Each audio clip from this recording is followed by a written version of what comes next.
It is December 18th, 2020, year zero.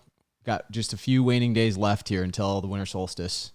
So I think the bulk of you guys, at least on the Patreon side, are going to be coming to this video with some prescient timing as we course toward whatever the heck happens after this reset ritual on the 21st, on the solstice, just in a matter of 3 days. But we also only have 13 days left in the year, which means some pretty big changes for 2021 coming around the corner.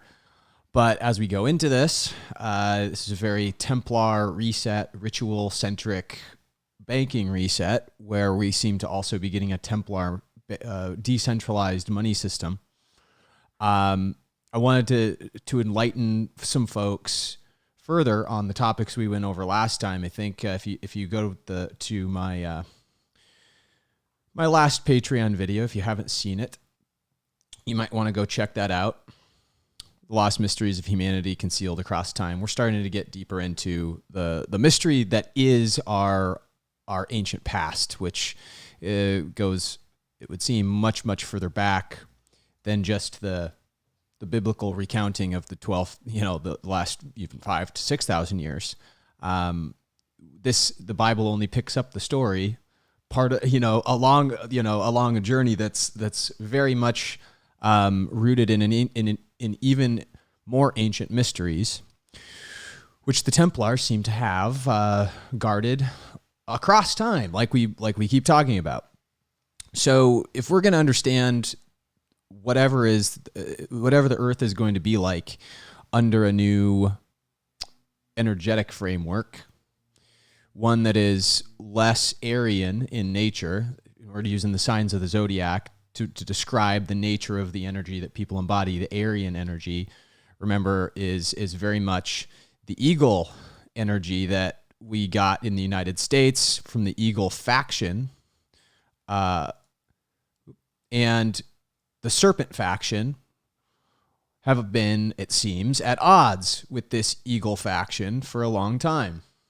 That doesn't mean that they don't both have similar roots in terms of our ancient past, but as we talk about these days, factions break apart, and we're gonna dive into the complexities of the faction versus faction, spy versus spy type warfare that goes on between the Templars, and then of course the less lauded Jesuits that we are very suspicious of over in the community. But if you haven't gotten along with these new human history and humanity secrets revealed themes, I do encourage you to go back on those previous videos, watch them and get a preamble as to what we're going to head into here with these reset rituals, and then come back, watch this after you've armed yourself with that knowledge, because otherwise it won't make sense. I'm gonna have, just like some of my other presentations go, I'm gonna reference the high points from the last couple videos, but there's very much a movement toward the ancient history that I want to course a path toward. And then on Patreon, I also sent out a note to all of you patrons today that we are going to be doing another poll. So yes, we're looking into the ancient history of humanity. We're going to start today with the Druidic, how the Druids and the Templars come together.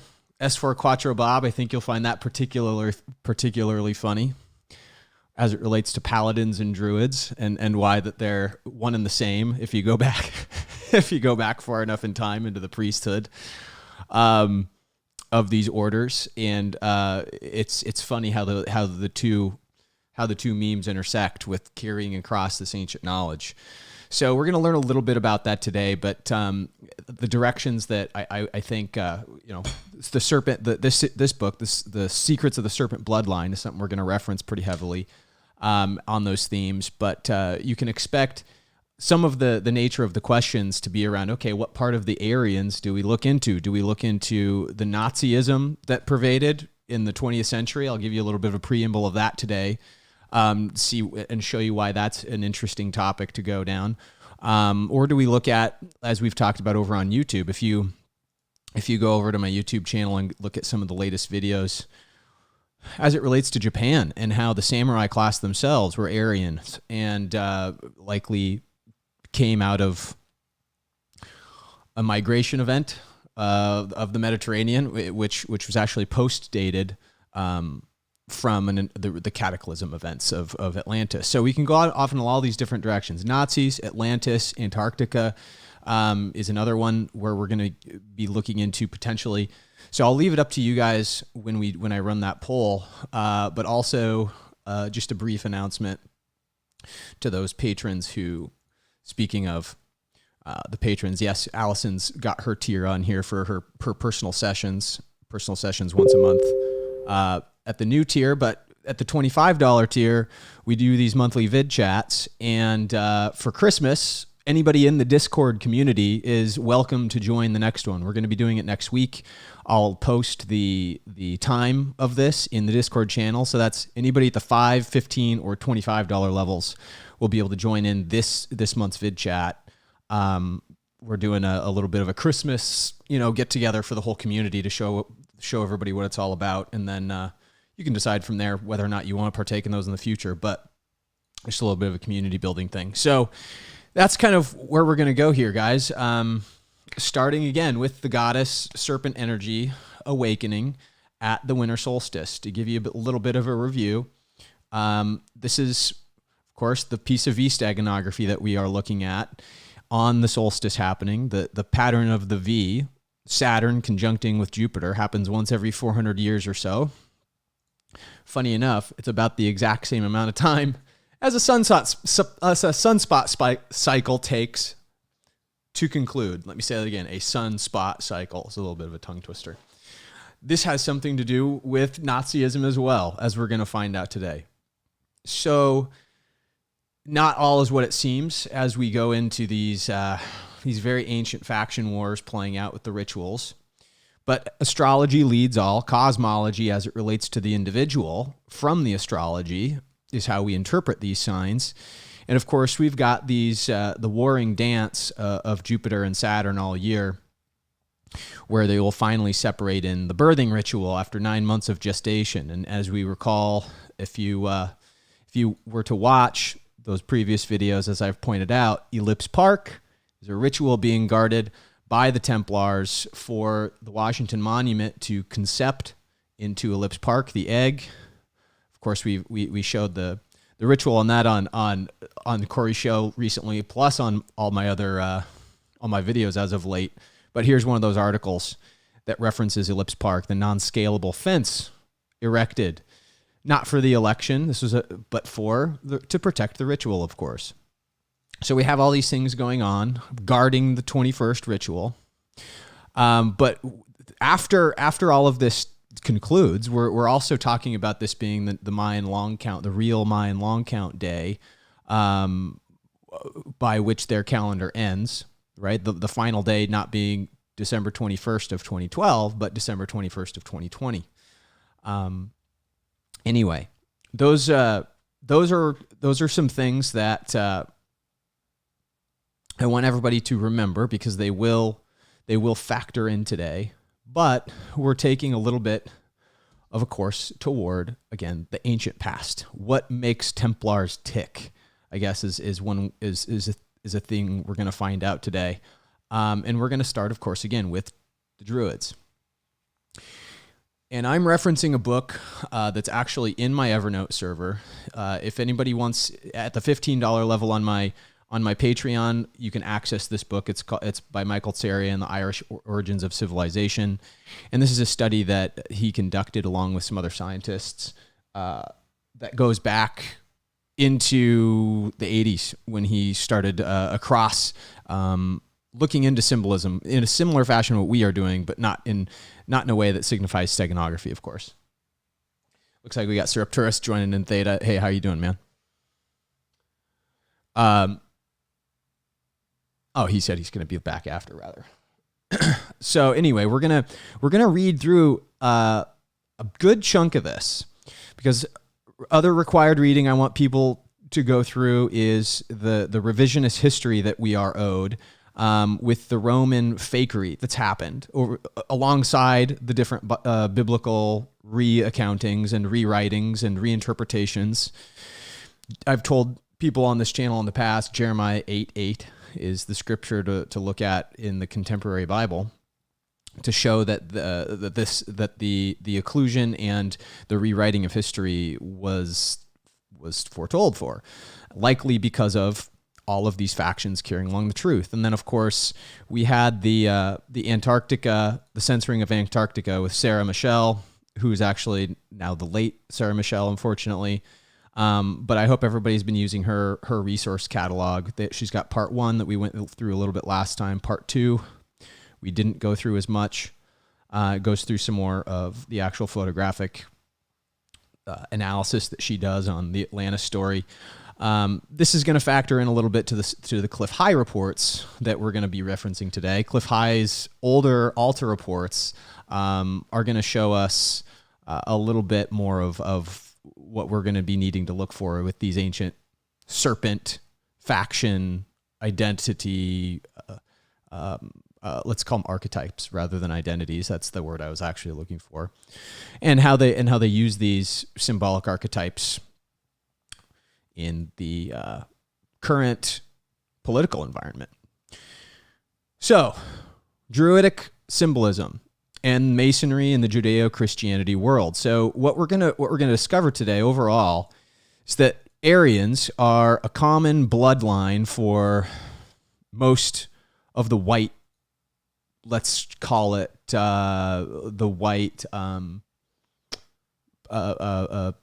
subset of genetic traits. It's more than a subset. It's very dominant in certain parts of the world. Obviously, this is why you get, in general, you can generalize by saying Caucasians or Anglo-Saxons or European.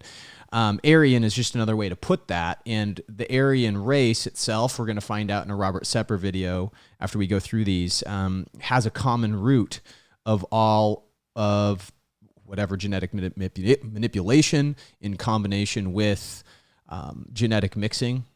You know, we've heard about the fornication of the gods, these things, all still mysteries to be unpacked. But we're going to find out a little bit more about the truisms around the catastrophe events and why these symbolisms are occluded over the course of time. So this is actually the appendix of the book that I'm going to be reading. I'm going to start at the end of his book, because his appendices, Michael Tsarian's appendices in this book are actually way more detailed than the story. And I wish that because he's got 400 pages of appendices and like 250 pages of actual narrative.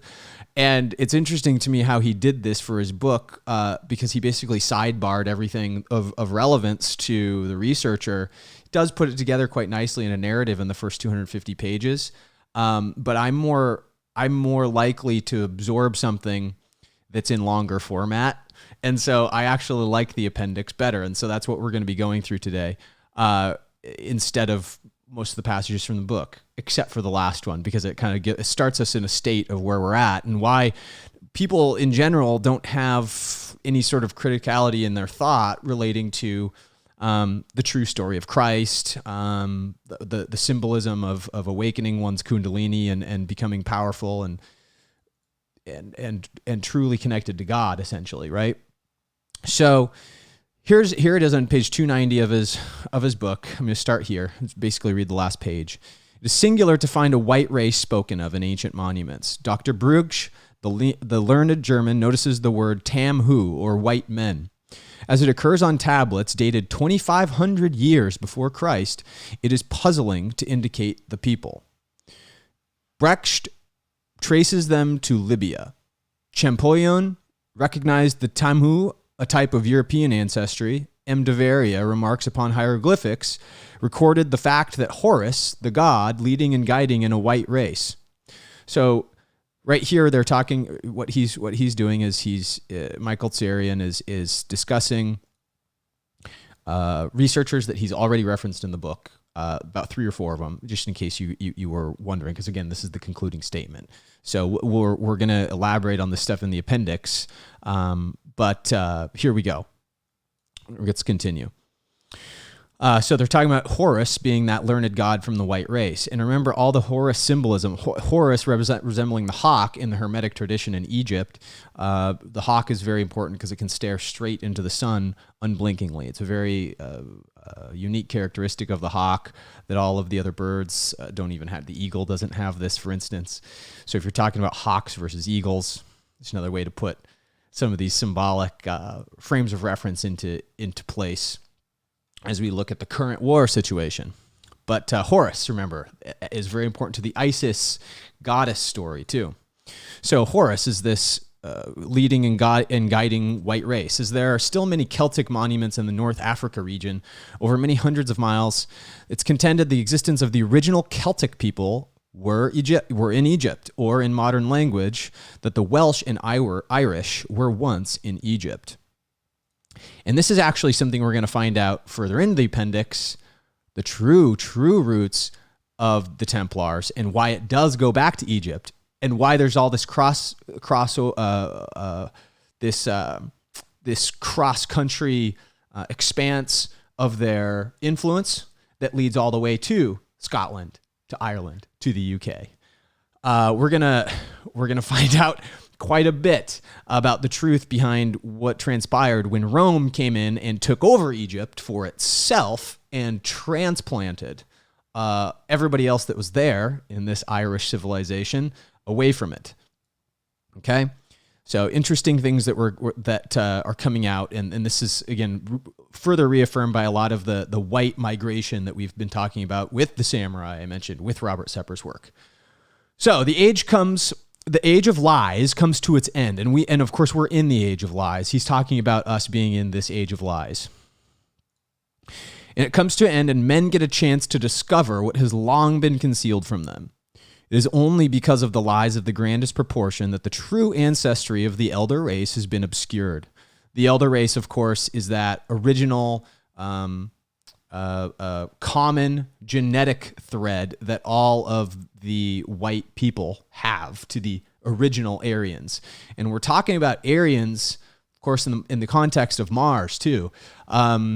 If you think from like a Babylon 5 or a Battlestar Galactica perspective, especially Battlestar Galactica, where something happened on another planet where they had to transport themselves here, this is the train of thought that we need to discover, especially as we uncover the artifacts in Atlantis of Antarctica, because I think based on the old empires, that's under the ice is where we're likely to find the artifacts that are the most undisturbed because the ice has preserved them. So that common race keeps getting talked about throughout this elder race story, and is also very indicative of the Hebrew context when you're talking Elohim or Yehovah. Yehovah and Elohim are both plural words. They don't indicate a single person. Therefore, they don't indicate God. God, the unified force and incomprehensible being that courses through everything. That's God. Elohim and Yehovah are corporeal forms that are spoken of, and so and this is a plurality, like I said, that is a synonym for other terms as you transplant them across time. And in the original Hebrew, these are the same. Okay. So the duped people of the world managed to estimate and fathom the malignance of a liar's career only after patiently becoming skilled at exposing the liar's agendas and methods, like what we're doing here in the steganography community. We can only truly look through the lies of academia if we have the tools to do it. Hey, Rushi, and I got Rushi and HP in Theta. Good to see both of you. Hope we're not too far into the presentation, so you haven't missed much yet. Anyway, since the liar, remember that we can just consider the media and the political environment as the liar. Since the liar's malignance is so great, the unawakened minds cannot accept it and automatically reject the annoying controversy. So this is what we face right now, actually. Like what we're going to talk about a little bit with vaccines. Vaccines are now getting advertised out there to get everybody to get them, and this is kind of one of those demarcation lines of the unawakened. It becomes too overwhelming for them to know the truth. And so they take the blue pill. Instead of taking the red pill, they take the blue pill. It's like in the Matrix, the blue pill is the vaccine.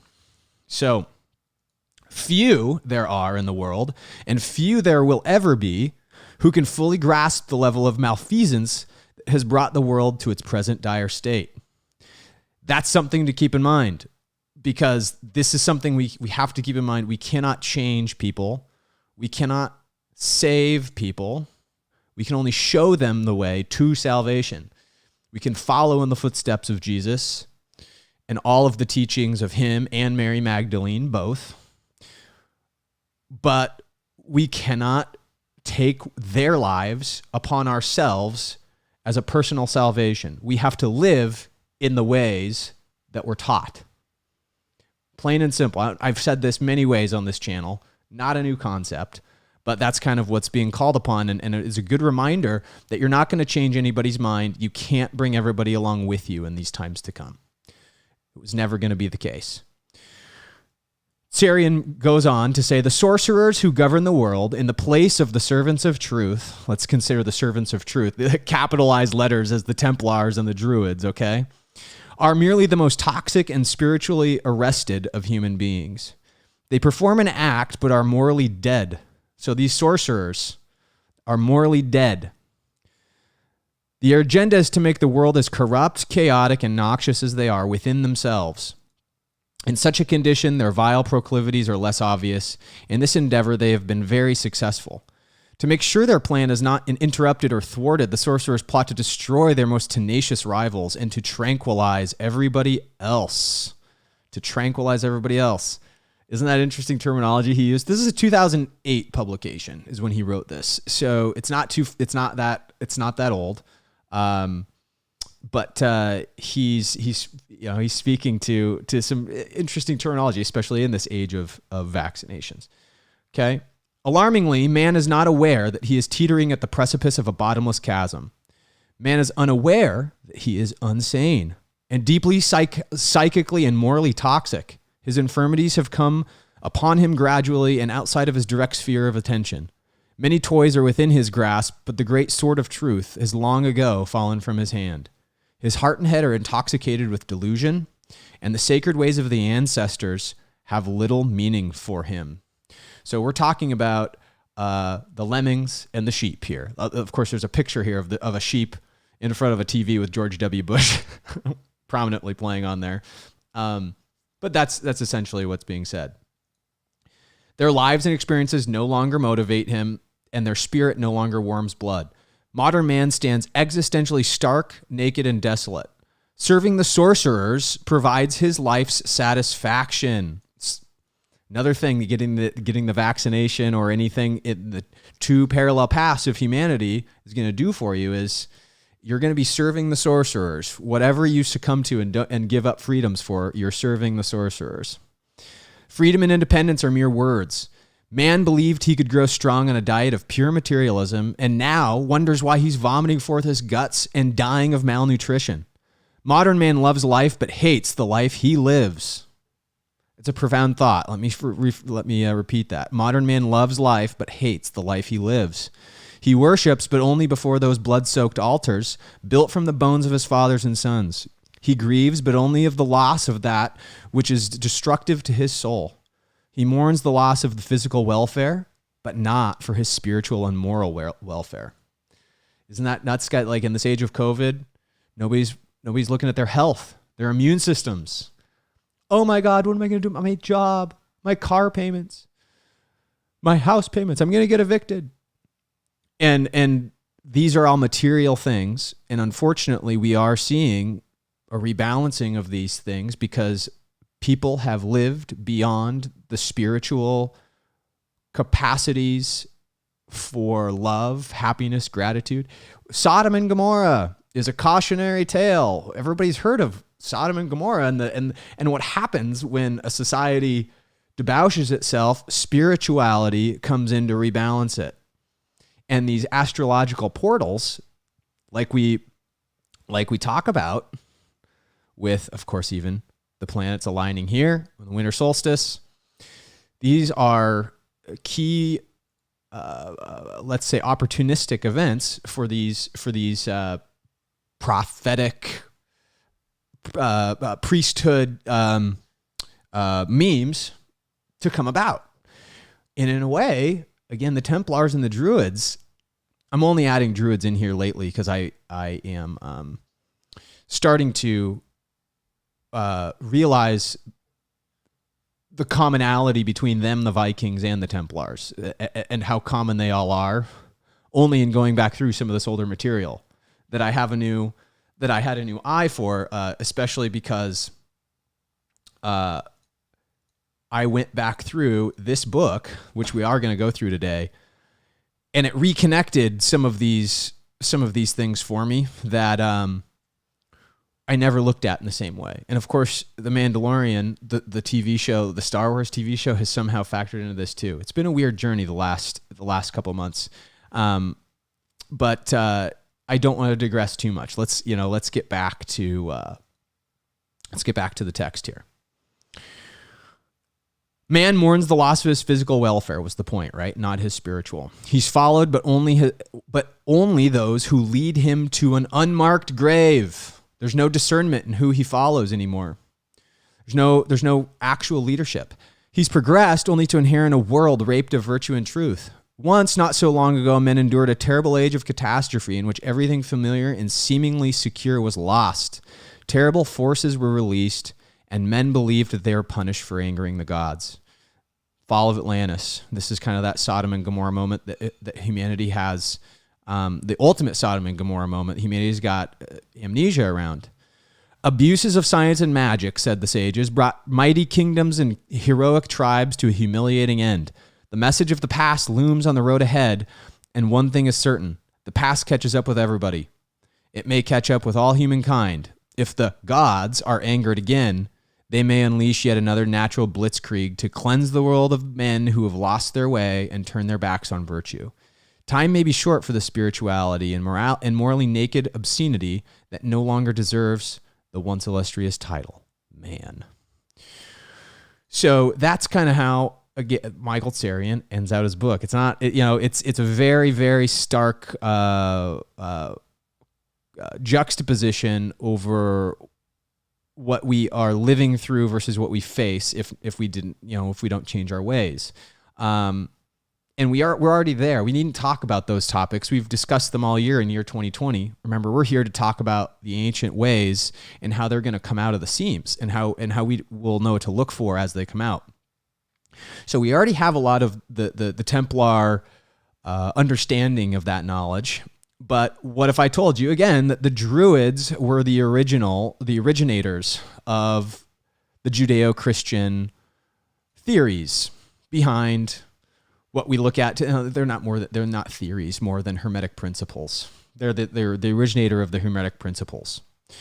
And so Appendix 1.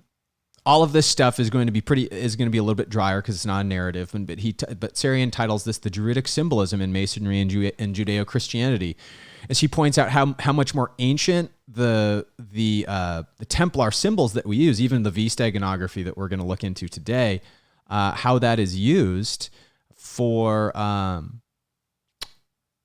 more ancient rites, more ancient rituals that predate the Crusades. So what the heck happened, right? The knowledge has spread since Atlantis 12,000 years ago. There's a lot of time to cover. And the Druids' reign helps explain a lot of the Enki and Enlil Babylonian story too. So Tsarion writes, from all the facts, it appears the population of Ireland came from the west of Ireland. And there you have your Atlantic Ocean civilization, not from Asia. It was one of the many waves of populations flowing out of island of Atlantis. Herein we find the explanation of the problem, which has puzzled the Aryan scholars. As Ireland is farther from the Punjab and Persia, Greece, Rome, and Scandinavia, it would follow that the Celtic wave of migration must have been the earliest sent out from the Sanskrit center, from which all of the old traditions come from. The Vedic texts are predated by the Sanskrit text. They say the original doctrines, the original what you would say the original Buddhism. Not the Buddhism we have today, but Buddhism as it was labeled back then was to connect the mind to God. Not anything other than that. And it was disassociation and disobjectification, as they would call it, from this material realm. So the whole goal of Buddhism was to disobjectify the mind to the material. The V versus the lambda. You see, as above, so below. So we're familiar with these concepts, but this is how far back they go. Okay, so it's now asserted that Professor Schleier of the and others that the Celtic tongue shows that it's separated from the Sanskrit original tongue later than the others. So Celtic was basically, they're saying, kept intact for a longer period of time after Sanskrit died as a language than other derivatives of the same language, Sanskrit, right? So Celtic remains. So it's the closest semi-contemporary tongue that we can point to, that we can use to show proximity to the Sanskrit language. It's more closely allied to the Latin than any other Aryan tongue as well. So it shares its commonality and dominance with Latin. This is entirely inexplicable upon any theory of any Eastern origin of the Indo-European races that, well, currently in academia, right? But it's very easily understood if we recognize the Aryan and Celtic migrations as going out about the same time from the Atlantic fountainhead. So here you go. Here's our earliest indicator, maybe, in the current arc of the faction war from the Aryans. The Celtics, as we look at today, the Druids that carried along the knowledge, the correct positive aspect of the Hermetic knowledge, and then you've got the Aryans. So you've got serpents and eagles, let's just say, that are forming right back then. The Celtics and the traditional Aryan from the Atlantean fountainhead. There are your two factions right there. Your Jedis and your Jedi and your Sith. There are many points confirming of this belief. In the first place, the civilization of the Irish dates back to a vast antiquity.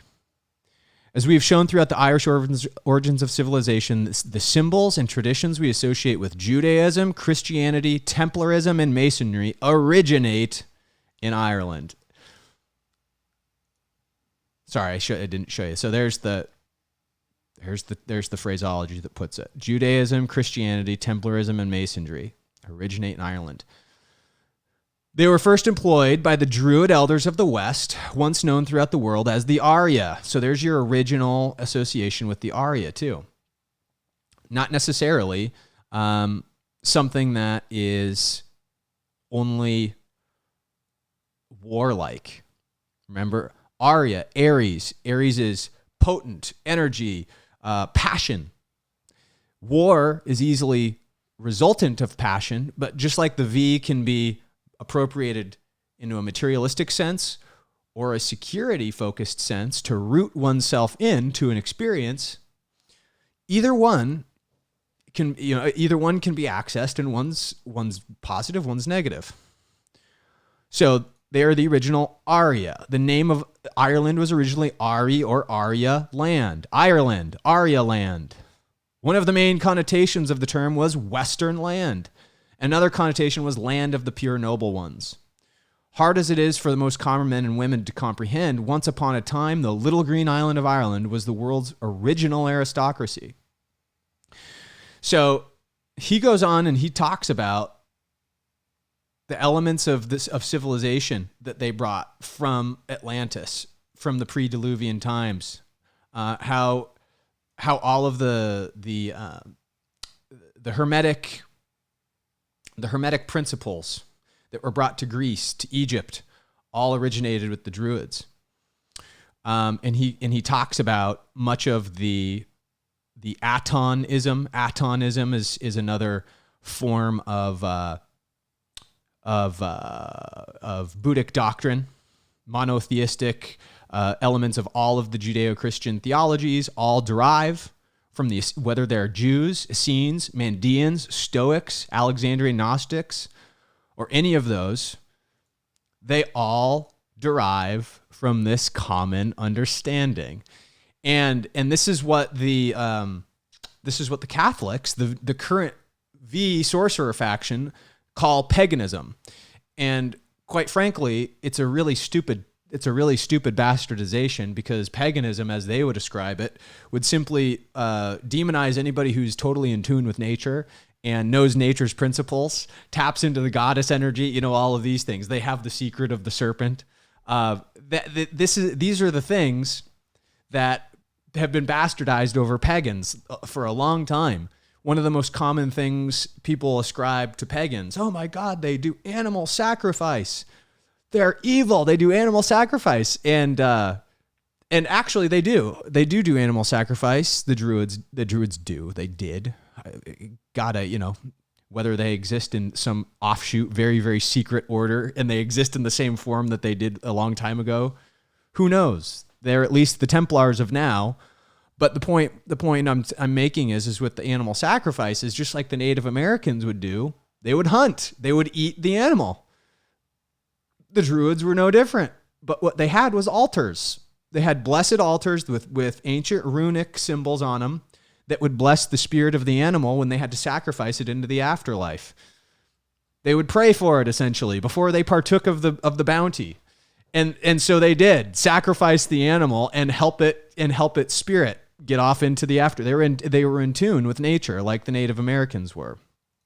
This stuff has all been bastardized over time by the Sorcerer City. So there's a lot of good stuff in here, and I underneath that first section, I encourage anybody who's got the $15 level to go in and look at this whole word of Aryan, how the Celts came from an age of conflict. We've called these factions the Order of Belial, the Law of the Order of One, and the Brothers of Belial in Atlantis, right? And you got to think about the Law of the Order of One being these Celts. The Celts were the ones that went. The Jedi Order got cast out after this battle, after Order 151 was executed, and all this, and who knows what the heck happened. Order 151's from Star Wars, where they killed all the Jedi. But you get the point. So anyway, the world goes into disorder, and then the main thing I wanted to talk about here is the symbology of the true Templars, because you have actually a lot of cross-section here when you get the red men. So after all that history and stuff, this is where it gets interesting as it relates to some of the other anthropology we're going to be talking about today when we pull up Robert Sepper's work and such. But the red men, the Irish men, the Scythians or the Celts, Scythians like snakes, the Celts, the serpents. They were correctly called the Gaels, and this word connotated purity or whiteness. One group of the Goths were the Visigoths with a V, the Visigoths, like vision, like seeing in your third eye, vision, which means white or wise, right? They can see in their third eye. They were wise Goths. On the right, we see a mosaic showing a Goth. This word literally meant goat man or good man or God man. And of course, this is why this is the whole thing about that I'm actually learning more about as it relates to how the Catholics have bastardized the goat. They've bastardized the goat. They've looked at all of these rituals and the sacrificing of the goat. Remember, we're talking about the sacrifice of animals. The goat, to the Druids, symbolized something sacred as it relates to both male and female energy, as it relates to God, the God-man. And so over time, the symbol of the goat by the Catholics has been reversed and turned upside down with the V-steganography. And this is something we've got to always keep in mind, because I've got to put my foot in my mouth, potentially, as we'll find out later today too, about a person that I have decried a little bit in the past, because maybe a false assumption that he's in the Fox faction as a Jesuit. We're going to get into some Hermetic Celtic principles of life after death and in this movie Soul, starring Jamie Foxx. Remember the Fox faction, even when Minnesota's riots were going on, he came out and spoke. I've had to go back and rewatch some of this stuff. And I'm starting to think about Jamie Foxx as maybe a Templar in disguise. And it's actually because he's got the extra X on the end of his name. If you look at his name, Jamie Foxx is spelled with 2 X's, not just one. And this was something that this was actually the whole reason I pulled out the Irish Civilization book to go back through in the first place, which we're going to get to in here in a sec. But the goat, just the same, has been bastardized. So the term Goth has been purposely mistranslated to mean bucket men to those who pour, which is incorrect. Similarly and equally preposterously, the term Scythian has been mistranslated to men with spears in an attempt to have the world believe the Scythians were barbarous European horseback riding invaders. Think like the Mongolian horde. Oh my God, the red-haired Mongolian horde, right? Like they're just barbarous beasts. Not wise at all. So since the Eagle faction of the Aryans has had control, they have bastardized the Scythians, the serpents. The Nordic type male has blonde hair and beard, and he's rumored and is burned red by the sun. And in the ancient days when men from the West arrived in the Near East on ships or horseback, they had piercing blue eyes, tattoos, and copper jewelry. They were taken for gods and referred to as the red men. This is rendered Edomite in the Bible. Starting to see where some of this linguistic structure comes from. Linguistics is really interesting, guys, because etymology tells us much about what we can determine from the past. So here's where it starts to get interesting. Scythians, Adonists, and Templars. Again, the Druidical religion prevailed not only in Britain, but likewise all over the East. The Scythians, Adonists, and Templars, all the Druidic religions, where Freemasonry was based, right? Freemasonry does not despise to see the orders such as the Knights Templar employing symbolism connoting the Scythians and Adonists, the very insignia of the Templars, and this is what I had to go back and get, the very insignia of the Templars. This is not something we've pulled up on the channel before. It's very significant for us to keep in mind moving forward. Let me zoom in on this for it. Here, it's probably a little bit better for people. Yeah. Sorry about that. I could have done this the entire time. I didn't realize that it was a little bit small. Anyway, the very insignia of the Templars are 2 knights riding a single steed facing west. And it commemorates the Scythian Hyksos or Scythian Atonist blood bond. Okay, here it is. Here's that sigil. The 2 riders on 1 horse, both of them have a shield facing west. Facing west or to the left in terms of how you're looking at it with north being on the top. The so-called double cross of Lorraine appears as another prominent Masonic emblem connotating the same tryst, the double cross. The double cross. This is where I came to the book. This is why I came to it. If we look at Jamie Foxx, Foxx. Foxx. He's got a double cross, right? Could Jamie Foxx actually be a Templar? He's working with Pixar on this movie, and this movie looks like nothing except a true representation of Hermeticism, and it is a Templar flick, you can tell, and with Pixar being, who they are. It made me double take, and because in addition, guys, one of the characters' names, the soul that is that's like the secondary character played by Tina Fey, that's kind of like the sidekick character of the movie, is named 22. She's a soul, and her name is 22. Why is that interesting? Well, because 22 equals the number of Hebrew letters in the alphabet, and V is the 22nd letter of the English alphabet. So we have quite the matchy again with the V steganography that's come about. The people in the Discord channel, we've been talking about this movie in particular, for about a week or so, but it's coming out on Christmas. It's coming out on Christmas. What does that tell you, right? X marks the spot. Anyway, very interesting.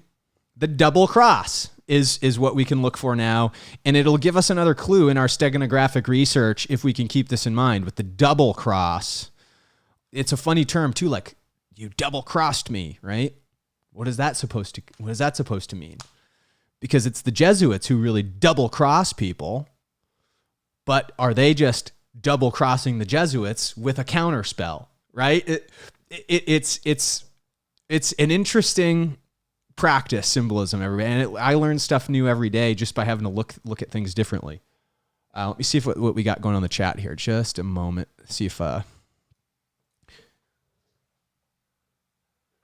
right. Hey, Sonic Alchemy. Good to see you. Yeah, HP. Yeah, it does. It's Wetico is likely involved. I'm sure of it too. But anyway, the double cross. Interestingly, Charles Lorraine, French House of Lorraine, was apparently the main patron of Adam Weishaupt. This is the guy the classic Bavarian Illuminati guy, right? And he's the one where John Adams, Franklin, Jefferson, and also George Washington were part of the Masonic order. Benjamin Franklin's code was Moses, and all of this, of course, goes back to this symbolism where what they're saying with the two riders facing west is that the two bonded blood lines now spread from Egypt westward. I guess from your perspective, it would be this way, right? Westward. And where did they land? West of Egypt when they were kicked out, or they, were forced out. They went west to Ireland, to Scotland, to Britain. This is why these places are so sacred to the Templar Order and the Druids. So here it is again, above the emblem of the Knights Templar, these two horses on a rider, two knights riding a single steed west. Although many ridiculous explanations regarding this strange symbol have been proffered through the years, the emblem represents the age of the Scythian Hyksos or Scythian Atonist alliance. The Atonist being, of course, the way of the Druid and the way of the Templar, essentially, if you just think about it this way, merging together into one. And so they're both on the same horse riding west. This is the ancient confederation of Gaels from Europe with the Egyptians or Lower Egypt, as mentioned in early Irish chronicles. The horse was a seminal symbol for the Scythians. The Scythians were the Hyksos or allied with them. Then they were surely Atonists. After entering Egypt as welcome scholars and mercenaries, they carried within the families of prominent Egyptians, such as the pharaoh Akhenaten. This much is confirmed by the Irish annals. And after the removal or exile of the demented tyrant Akhenaten, the Atonists moved westward toward ancestral habitats. So here's what we're talking about. Moved westward toward their ancestral habitats. Of course, toward Atlantis, toward the ocean. The coming of the Atonists to Spain and Ireland was recorded in histories dealing with the Milesian invasion of Ireland, dated to approximately 500 BC. The Milesians were referred to as Gaels, which traditionally meant they were Celts. Their ancestors in Ireland were the megalithic Druids. And of course, the megalithic Druids were the ones that were the original architects of stone, the original masons. They were the ones that made the Druid circles. Like all of the ancient measurements, all the ancient astrology that got shared over to the Templars was Druidic and Atonist in nature, originally knowledge from the priest class of Atlantis. Okay? So this made the Druids rivals to the Atonists or Milesians, and the accounts why we read and the accounts for why we read of the antipathy that quickly lead to all of our war between the Druids, the megalithic Irish, and the Milesians is talked about earlier in the book, is what he's saying, because this is the appendix. But here we have, of course, the Druids. Now we've got the Druids / Jedi versus the offshoots, the Sith. So we started to have the warring factions before Egypt fell and before the races went westward from Egypt when the other warring faction came in and took over the Fertile Crescent. So this is actually the double cross symbolism. You see this on top of a globus cruciger. You see it on top of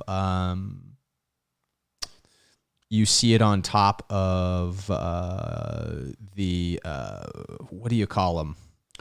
The pyres, the Catholic pyres sometimes too.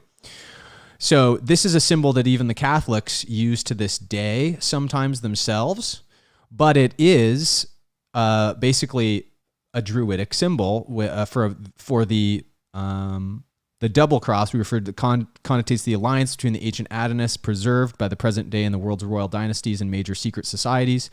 Atonism is the root of Judeo-Christianity. It may also signify Jesus and Akhenaten, that is the Christ and the Christ before the Christ.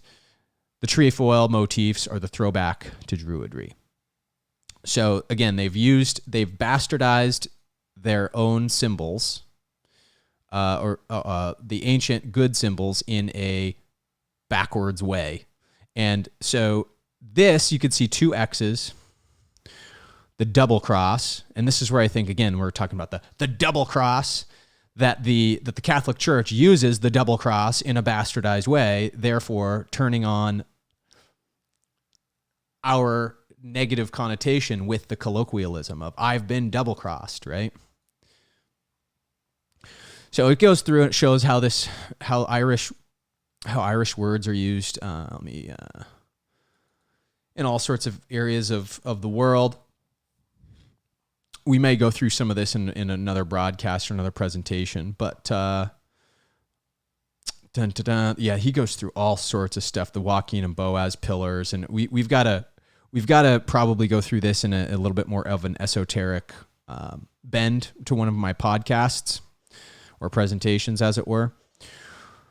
But we have also got Akhenaten, the Cult of Aton, and the Dark Side of the Sun, which is his second book. This is Sarian's second book. And we're not going to go through that today, but those are both in my Evernote server for those at the $15 Patreon level too, just as a reminder.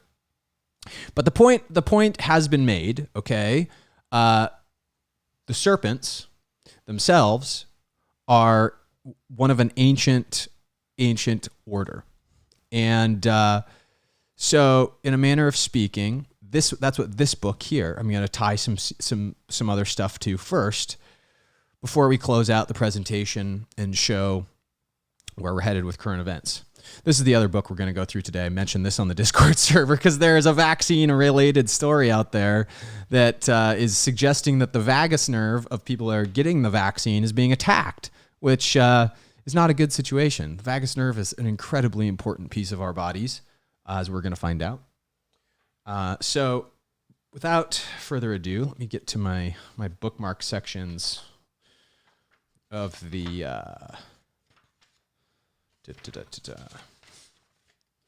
Yes. So, as everybody knows, not a secret to anybody, we are going into a reset. World currency reset.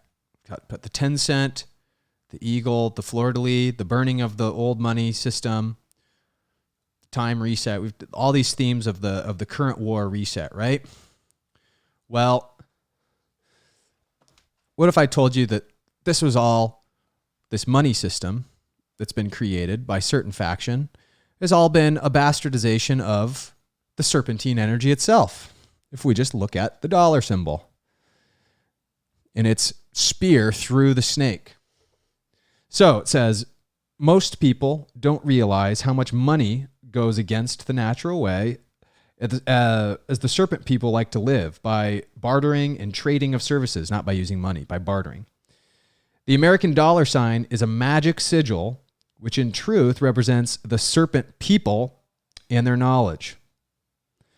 It's being crucified on an arrow. Do you see this? So the serpent people and their knowledge has got an apple in its mouth. It's being crucified on a spear. So the very fact of the matter is we use this dollar symbol in front of all of our counting of our monetary system as a way to keep the serpent knowledge down and keep ourselves in materialism. The very symbol that is used has a subliminal theta hypnotic effect on the brain. So the more you buy into the material world, it says, and use the magic sigil, the more power the sigil gets. However, the more people who are aware of its true meaning, the spell will be broken and no longer effective. That's all we talk about here, right? In steganography, same thing. I'm just showing you that the dollar sign itself is a form of steganography that relates to the V through the serpent, right? It is not the same glyph, but you can arrive at the same form of steganography breakdown. And I guess the dollar sign is a little bit more straightforward than the V. It isn't used in nearly as many contexts as the V, but its meaning is quite clear in that same context. So it's been quite effective for them to keep us down over time. But anyway, there are many other magic sigils all around you used to stop you from being able to reconnect with your higher self, the true source of your power from God, and this is just one of them. In previous articles and posts, we also talked about the peace logo and the anarchy logo, which also work at creating fear and keeping people programmed and unaware. Because, of course, there's nothing wrong with those either. The anarchy symbol is just an alchemy symbol for God above you with a line through it. So they would have you believe, the elite class that let's just call them the Eagles. They'd have you believe that it's worst kind of sorcery.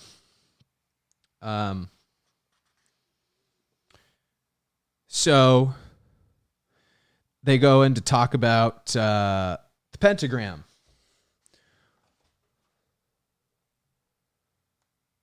They go and talk about the pentagram, Venus being the morning star, the feminine energy that is the planet that embodies from Venus. That of course we've talked about in the latest astrology alignments with Venus on 7/7 this year, July 7th, passing through the horns of Taurus. The pentagram or pentacle is considered both divine and magical by many cultures because if you draw a pentagram, the lines automatically divide themselves into segments according to the divine proportion. We know this. This is the same principle, of course, that we've talked about so many times with the orbital pattern of Venus, even in respect to our system. But of course, as well, we on this channel extensively cover the pentagram and in its relation to the V steganography. There it is. The ratios of the line segments in the pentacle form phi, making this symbol the ultimate expression of divine proportion. For this reason, the five-pointed star has always been the symbol of beauty, perfection, and associated with the goddess, sacred feminine, and the serpent. The sacred geometry of nature, again, is all about the goddess, Mother Nature, from with the womb, who creates us all. And of course, doesn't happen without the conception, but it takes both.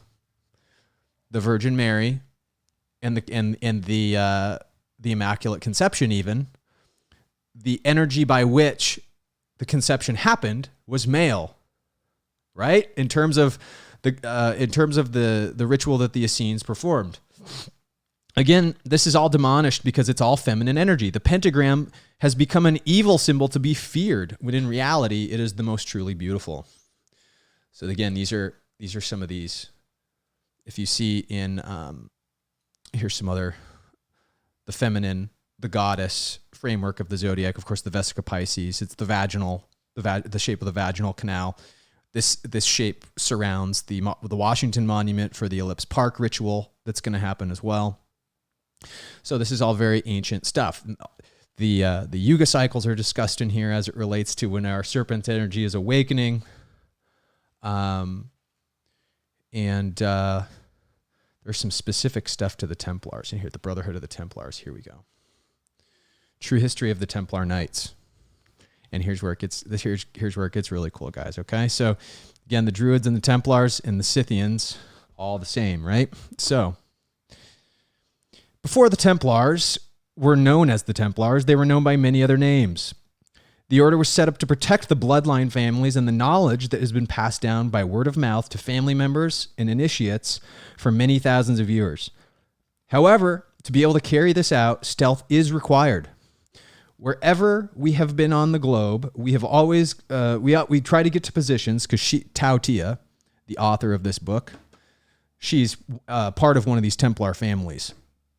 She's one of the in one of the bloodlines. She's in one of these Irish families, and she actually gives interviews and such on TV. It's not TV, YouTube channels and such. Have to cover some of her stuff in the future. Anyway, we have to outwardly appear to be Christians or Jews or whatever. This has worked fine for the Templar Knights until the order was infiltrated, and they were found out, burnt at the stake for heresy. This happened with the Catholic churches, right? We're starting right here. However, some did survive and went underground. For many years, we slowly let more and more information out into the general public until it reached a time when people had learned enough and were educated enough to be more accepting of the truth. Now we're at a time when all of those bloodlines will be called back together to help prepare for the next aeon. The aeon we've been waiting for, where everything will change, but only if we succeed in our work. Only if we succeed in our work.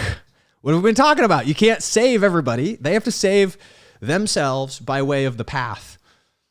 And this, it's really funny that, remember how I've always described Jesus is actually, if you're going to call Jesus, by any doctrine, or not call him by any doctrine, but if you're going to claim he lived by any doctrine, I've always said that Taoism, the non-religious, because Taoism is not religious, but just a pure potent connection to God, that he was probably most closely resemblant to a Taoist.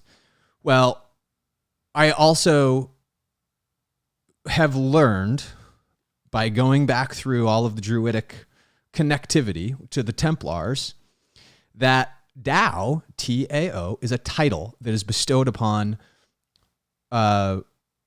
those who are no longer initiates in the ancient divine knowledge. Tao is a title that's actually been given to the author of this book, Tao Tia Douglas. Her name's Tia Douglas, with the title of Tao. So it's interesting that the Templars do this. They have a titular kind of not a surname structure, but it's a knighting structure of sorts. There are many Templar orders set up. Let me continue as we continue in our name who are Christian and worst still Roman Catholic. Remember how I was saying some of the Freemasonry has been bastardized because it's been infiltrated. You gotta figure it as an intelligence agency now. These are nothing to do with the real Templars, who are now and have always been Gnostics, pagan, whatever you want to call them, right? Whatever term the Catholics have used to demonstrate cowardice toward these more superiorly minded people. The international priory of the Knights Hospitalier Templar is connected to no other Templar order. So that's the thing. The Knights Hospitalier is not an offshoot of any of these other Teutonic Knights and Knights of Malta. The Malta Knights and the Teutonic Knights actually, you have to look at them with a little bit more of a discerning eye even these days, because infiltration again has occurred over the years. Various orders have been set up, but none other than us by true spiritual royalty.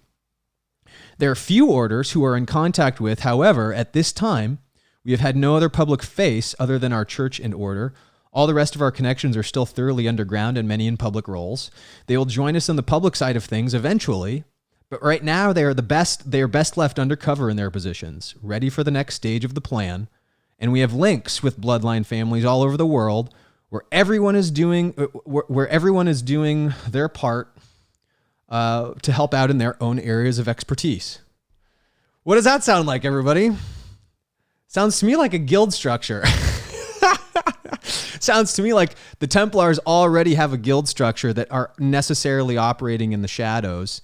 And, we're going to have to find out if they're going to have membership openings. Like I'm sitting here, over the last couple weeks with everybody over here in the V-Cipher community. Of course, it's no secret. I'm very big on the guild structure and the Templar guild structure and making our own, maybe, right?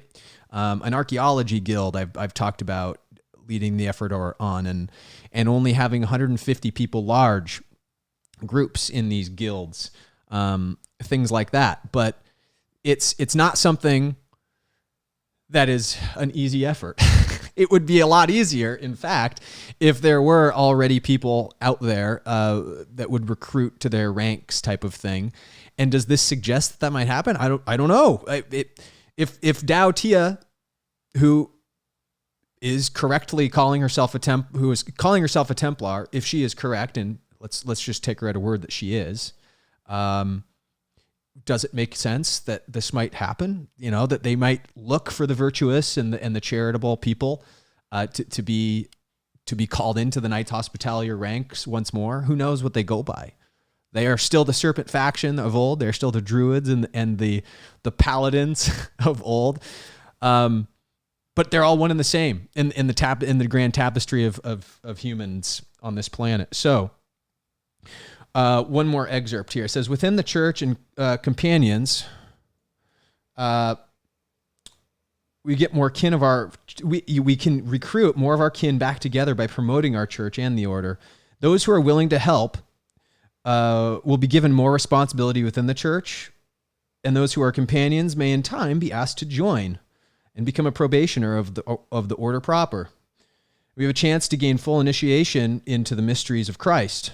Likewise, those in the church will be invited to join when they reach more major orders. It's actually more of like instead of it being like Scientology, where you've got all these, you've got all these necessary obligatory steps that you've got to take. Nothing in the Templar order, as she's saying, is gated by anything except for your own motivation to attain more knowledge. It's not kept from you, but there's work to do, and there's benchmarks that you need. There are benchmarks of achievement, essentially, of worthiness to attain the knowledge. So we're going to continue a little bit here. It says the Knights Hospitalier Templar Cross, and this is another one of those symbolism things. It'll be really important for us in the V-Steganography community moving forward to use as a litmus for when we find Templar iconography. It says the original Templar cross was always white. It was always white. This is actually something we need to be careful about. As we also see, let's see here. Are my here we go. Just got everybody is probably familiar with this slideshow by now, but we show the red cross for the Templars, right? 3M Corporation. We've got these Templars here. So what do we find different? We've got the Knights of Malta are the only white cross. Then we've got the red cross, the black cross for the Teutonic Knights. And of course, here we go here. A white cross on a red flag. We have to be keenly aware that the Mayflower also was a red flag with a white cross. So it is the white crossed Templars who are the true Templars, it would seem, according to Dao Tia. Because it's really easy, just by virtue of the shape itself, right?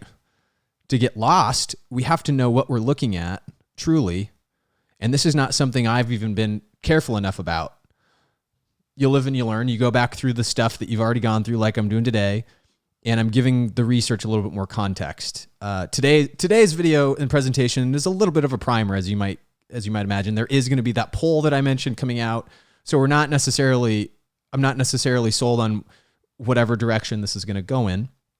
It's going to be up to you guys a little bit, but I'm giving you guys this primer of the Templars so we can know who they are and what to look for moving forward. Because truthfully, that Jamie Foxx thing threw me for a loop. When I saw him on the Pixar movie, I was just like, oh my God, there's got to be something I'm missing here. There's got to be something I'm missing. And so here we are. We're just getting a little bit more context.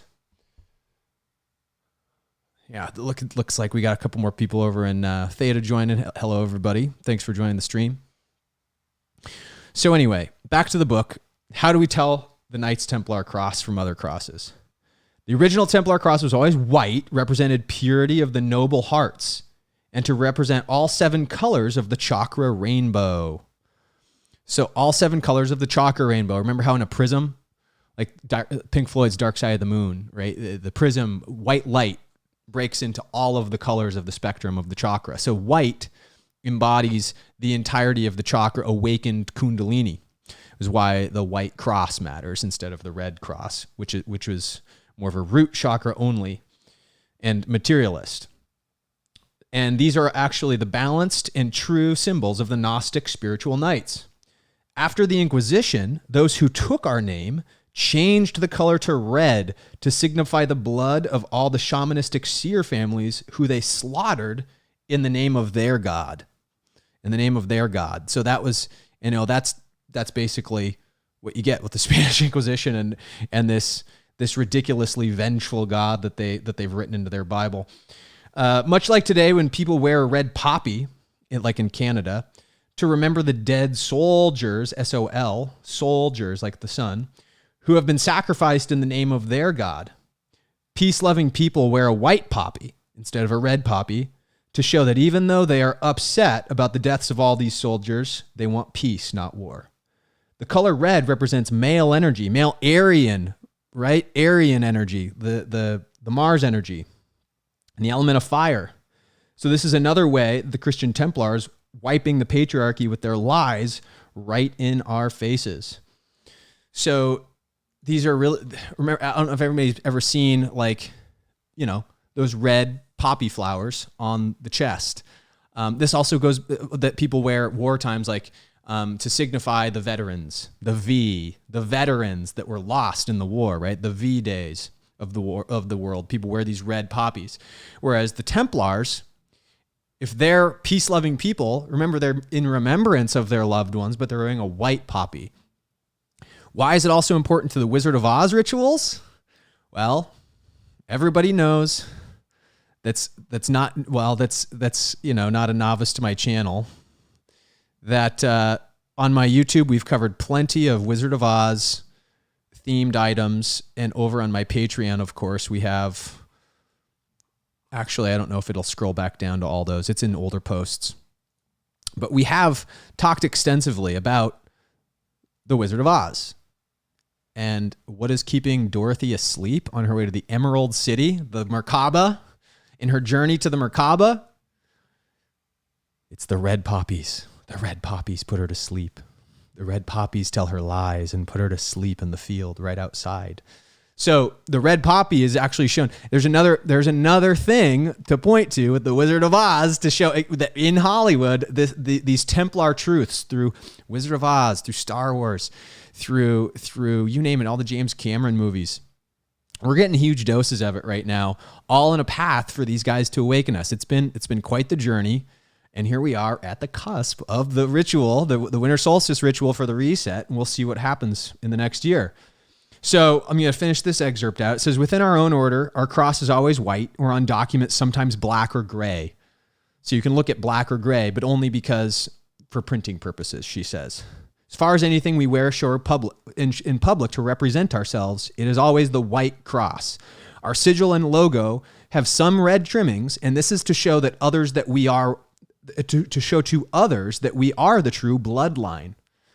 Remember, if we go back to this, Tao Tia is showing the white cross plus the red bloodline. They represent the Merovingian correct descendant bloodline of the Mary Magdalene, Jesus descendant structure of their families, the familial structure. So the red background is key too, to show that the bloodline is pure. These orders sometimes wear our original white cross on a black background so they can sometimes be hard to spot. They might have money, fancy robes, and medals, and that is because they are under the Roman Catholic Church, who have vast amounts of money at their disposal and spend it openly. Not to say that the Templars also aren't very rich. They're just they're a collective. They're not materialistic individually. Spiritual beings care less about fancy robes, she says, titles, and showing off, and care more about the earth itself. The earth, as it relates to the goddess. We have some of our rituals outside in nature, and that gives us a connection to the Great Mother. Why did the Druids have their rituals outside? Gives them connection to God, the goddess, and the yin yang. All of it in balance. Our indoor temples are coated with purple, and our sigil too, to show balance between the feminine, blue water, west, and the masculine, red, fire, south. Red plus blue equals purple. Purple has been this royal, it's the ultraviolet, comes through the brain, the crown chakra. Together they make purple the royal color of the bloodline. The Knights Templars seal that we so often see, which is the men on horseback, remember the two men on the horseback heading west, is another sign of Christian patriarchal order. It represents the brotherhood. Any organization which uses the word brotherhood is either openly or secretly under papal control. So there you go. There you go. Dao Tia is sharing with us. Remember back to we've got to go back to the two men on horseback, okay? And this is the double cross piece, right? The two men on horseback. This is a brotherhood. Two men, not a man and a goddess. Shocking, right? This is why I pulled it up to show you. This is one of those ancient bastardized symbols, and why we have to look at the double cross in two contexts: in a counterspell and an original spell context. Using symbolism, we can figure out who is communicating what. And so if we're comparing the study of the contemporary Templar way, the Serpent bloodline factions, with whatever happened that bastardized the ways of the Druid, the pagans, the Gnostics, and turned them into, everything is corruptible by choice. We all have free will. Corruption had occurred, and certain symbols got bastardized. But we know how to look through this stuff with the V-steganography to an extent. And that's, I guess, where I'm going to stop with that book for today. There's a lot more stuff in that book that I want to read eventually as it relates to Mary Magdalene, because I think people need a little bit more of a history on her too. But we're going to change gears here a little bit. That's our symbolism for the age to come.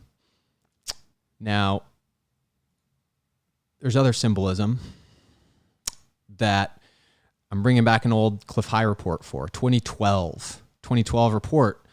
Warning, adults only, right? This is back when people were freaking out about the prescience of his reports and how accurate they seemed. But he's calling for themes in this report back in pre-2012 as it relates to what the Mayan long count suggests and what people can anticipate in terms of the geomagnetic shifts. And why does this matter? Well, we're bringing back some of these Aryans, these Nazis who symbolize things that they know about the turning of the ages. Okay, so this also has something to do with Atlantis and the ancient mystery of Earth. Okay, he references Patrick Jarrell, who wrote a book called The Orion Prophecy, and his now defunct page. He had an internet page called How to Survive 2012, which is no longer up. Which actually I liked that resource, but he doesn't host it anymore. I don't even know if maybe Patrick Jarrell's not even alive. I don't know. But Cliff High, of course, is a very multifaceted human being. But he started to talk about this is where I first started to learn about the pole shift of the Earth that was to come. It was from Cliff High's work. It wasn't from Ben Davidson. Hold on.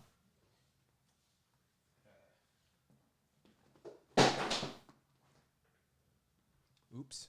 Dropped one of my books. But Ben Davidson's work, Weatherman's Guide to the Sun. This is the second edition. He now has a third edition of this book that's come out that I've got to get. I think I'll maybe give this one away. But, it's an awesome book about the sun and its dynamics and the pole shifts and the sun spot cycles and what we can anticipate with the crustal formations as the pole shifts here on the Earth. We spent a long time on the show, on the most recent show on Phoenix Enigma, which I posted here. It's about a 4-hour long show. Go watch this if you want to get kind of a recent primer on some astrological dynamics, solar dynamics, system dynamics. But that's going to be where you want to go if you have any questions. Today we're jumping straight into the symbolism of the magnetic field and the dipole lines that connect both of the poles together. And just like we learned in that TPE video, you can look at a static sun with magnetic lines that go out in a toroid pattern like this. This would be like the sun's magnetosphere. It's ostensible abstract line for the equator, and of course arrows to indicate its spin. But we also know that the sun isn't static, the sun spins. So when you start to add spin to it, you see these torsion lines begin to warp into something that looks more like this when you look at the sun in motion, right? Just like you have to look at the sun like a cometary body that's pulling everything in a corkscrew pattern behind it. This is kind of what the sun is doing as it's careening through our atmosphere, or not our atmosphere, but the interstellar medium to create our atmosphere is what I mean to say. Here's what gets really crazy, everybody. When you look at the sun, when you look at the magnetic lines of the sun from directly above or below the body itself, that's to say from the North Pole or the South Pole, what you get is exactly what you see on these green lines. You get a swastika. I think we've gone over this a long time ago on this channel, but it's important for symbolism because the Templars used the swastika, the Scythians used the swastika, the ancient samurai used the swastika. The Buddhists and the Sanskrit texts use the swastika in their symbology on their statues and everything from the time as well. The swastika is not something that indicates anything other than our connectivity to the sun, and is essentially an acknowledgement that you know about this force if you're using this symbolism. It's esoteric occultism at its finest, and it can be used, again, just like the V and the lambda, for good or for evil. This symbolism can also denote the end of an age or the fourth turning.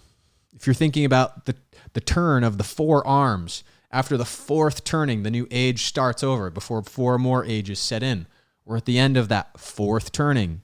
So the Nazis simply knew that we were at the end of this age to a large extent. They knew a lot of the old Hermetic knowledge too. Remember, the Jedi and the Sith both have access to the same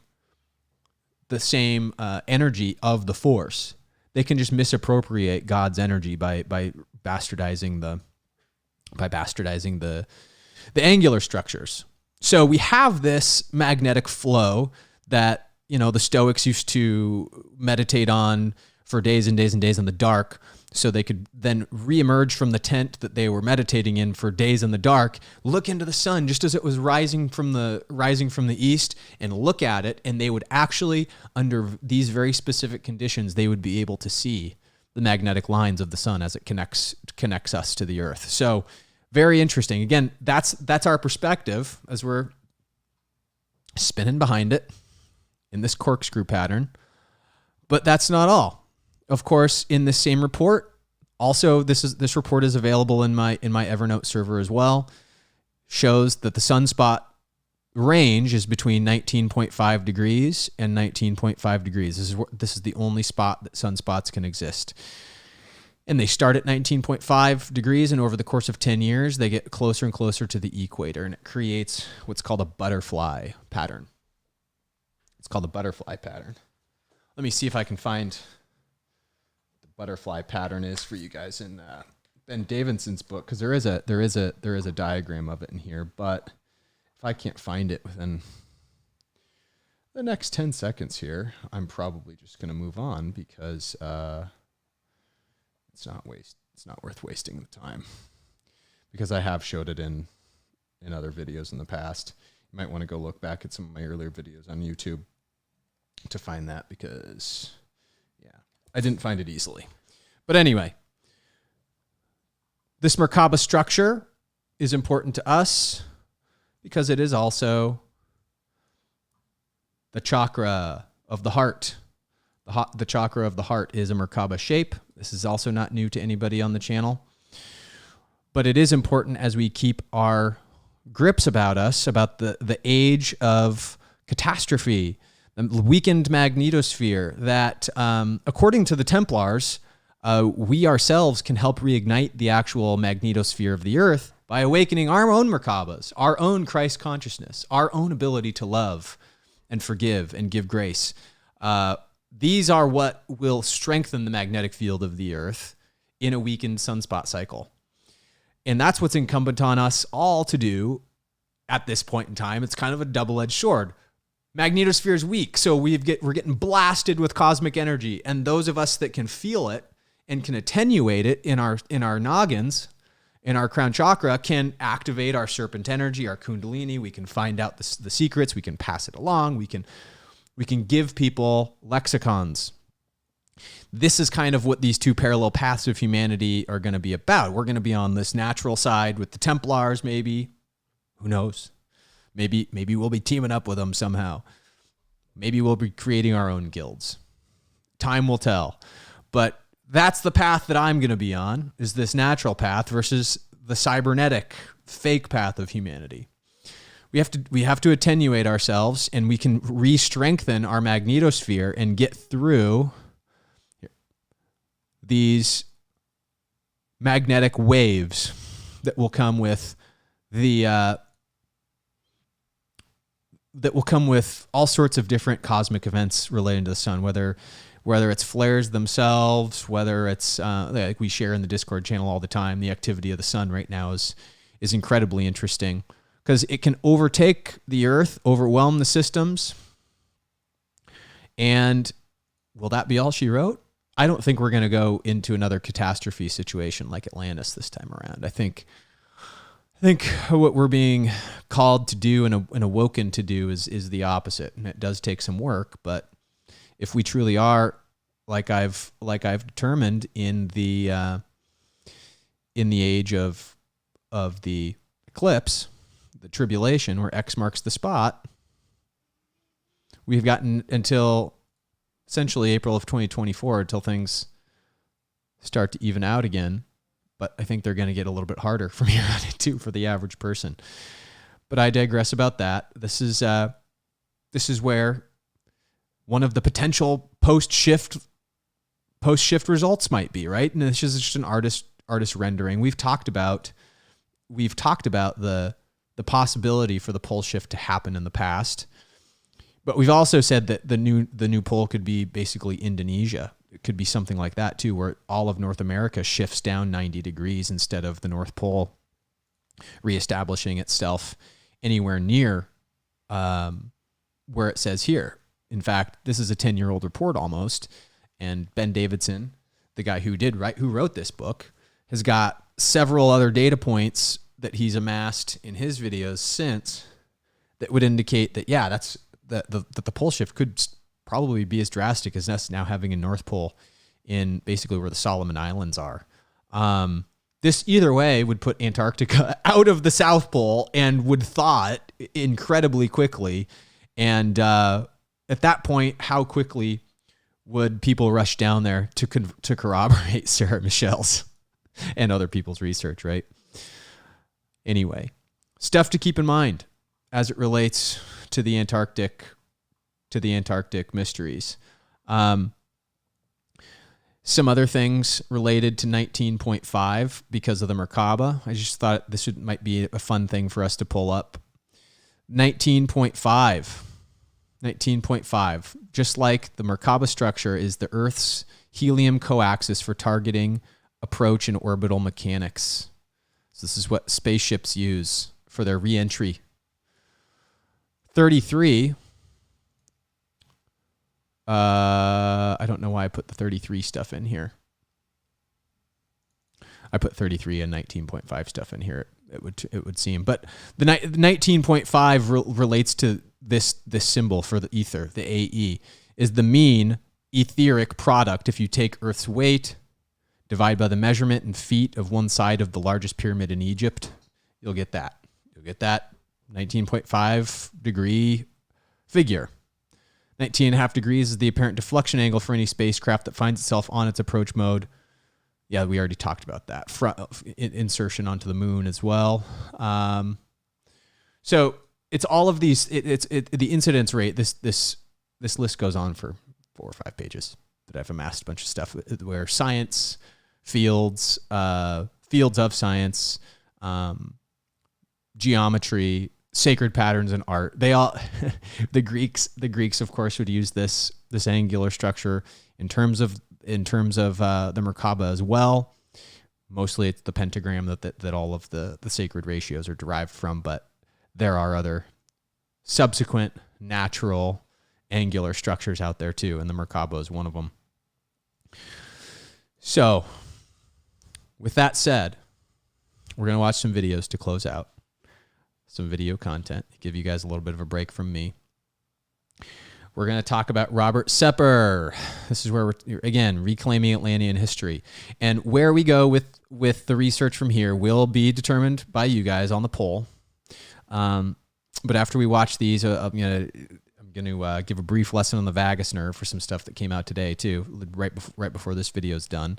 But before we do, we're gonna close out these Atlantean history, Druidic to Templar through line history concepts, and we're gonna go through Robert Sepper. He's gonna talk about the history component.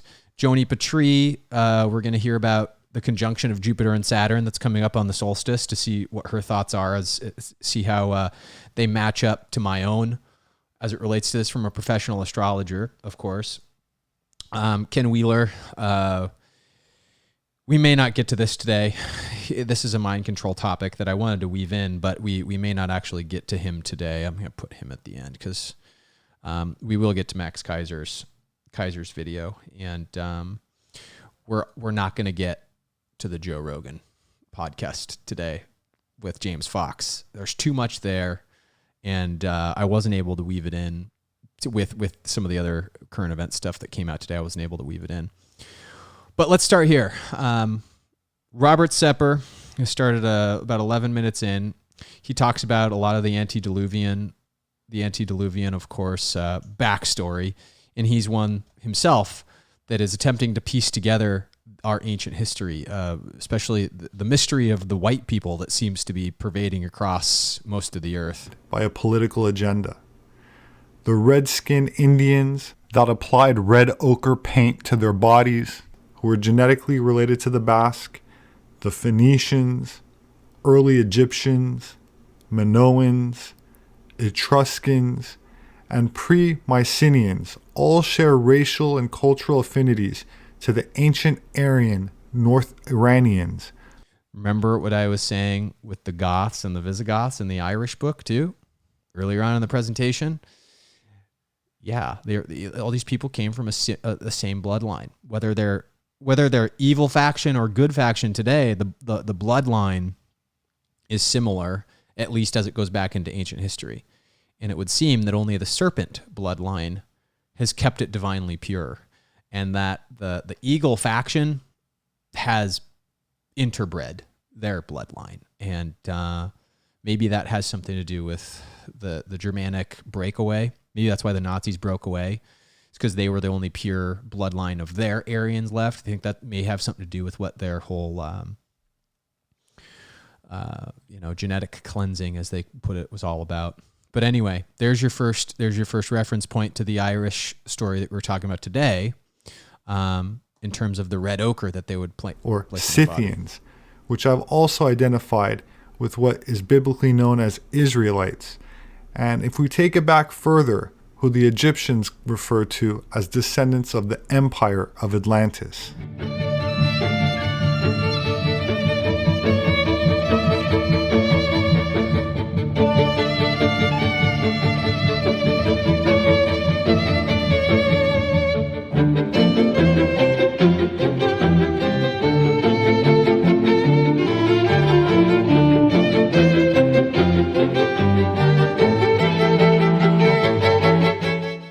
Olaf Rudbeck the Elder was a Swedish scientist and writer, professor of medicine, and is primarily known for his contributions in human anatomy and linguistics, and is shown here in the 17th century artwork dissecting the world and revealing the secret location of Atlantis, which he believed to be hidden in Sweden.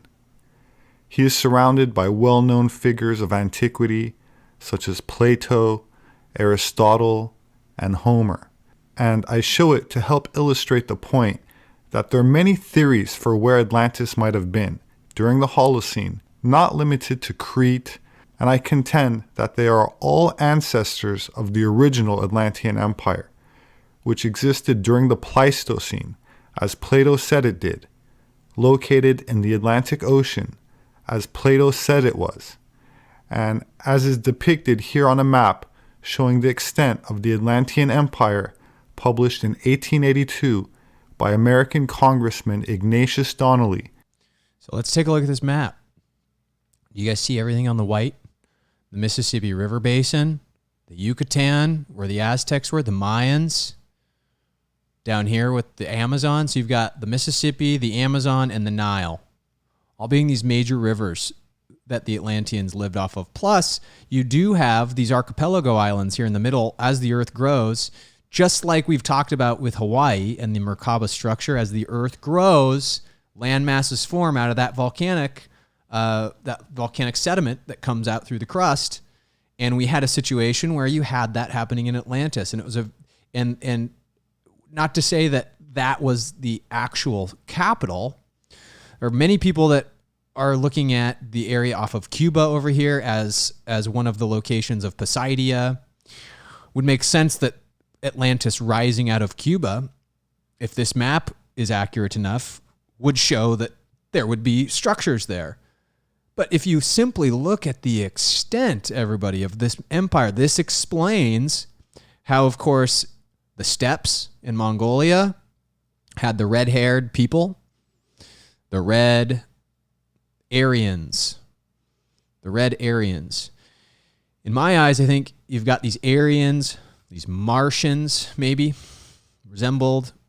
came here after a war, had to restart, and it was a foreign environment to them. The earth resonated with Christ, as it were, and they did not as a people. And they had to learn how to resonate, potentially. And this may have been hundreds of thousands of years ago. But if we're looking at just this empire from 12,000 years ago, this is all we're concerning ourselves with, at least at this point in time for our history, because we've got to go back incrementally before we can go all the way back and figure out all the history that we have.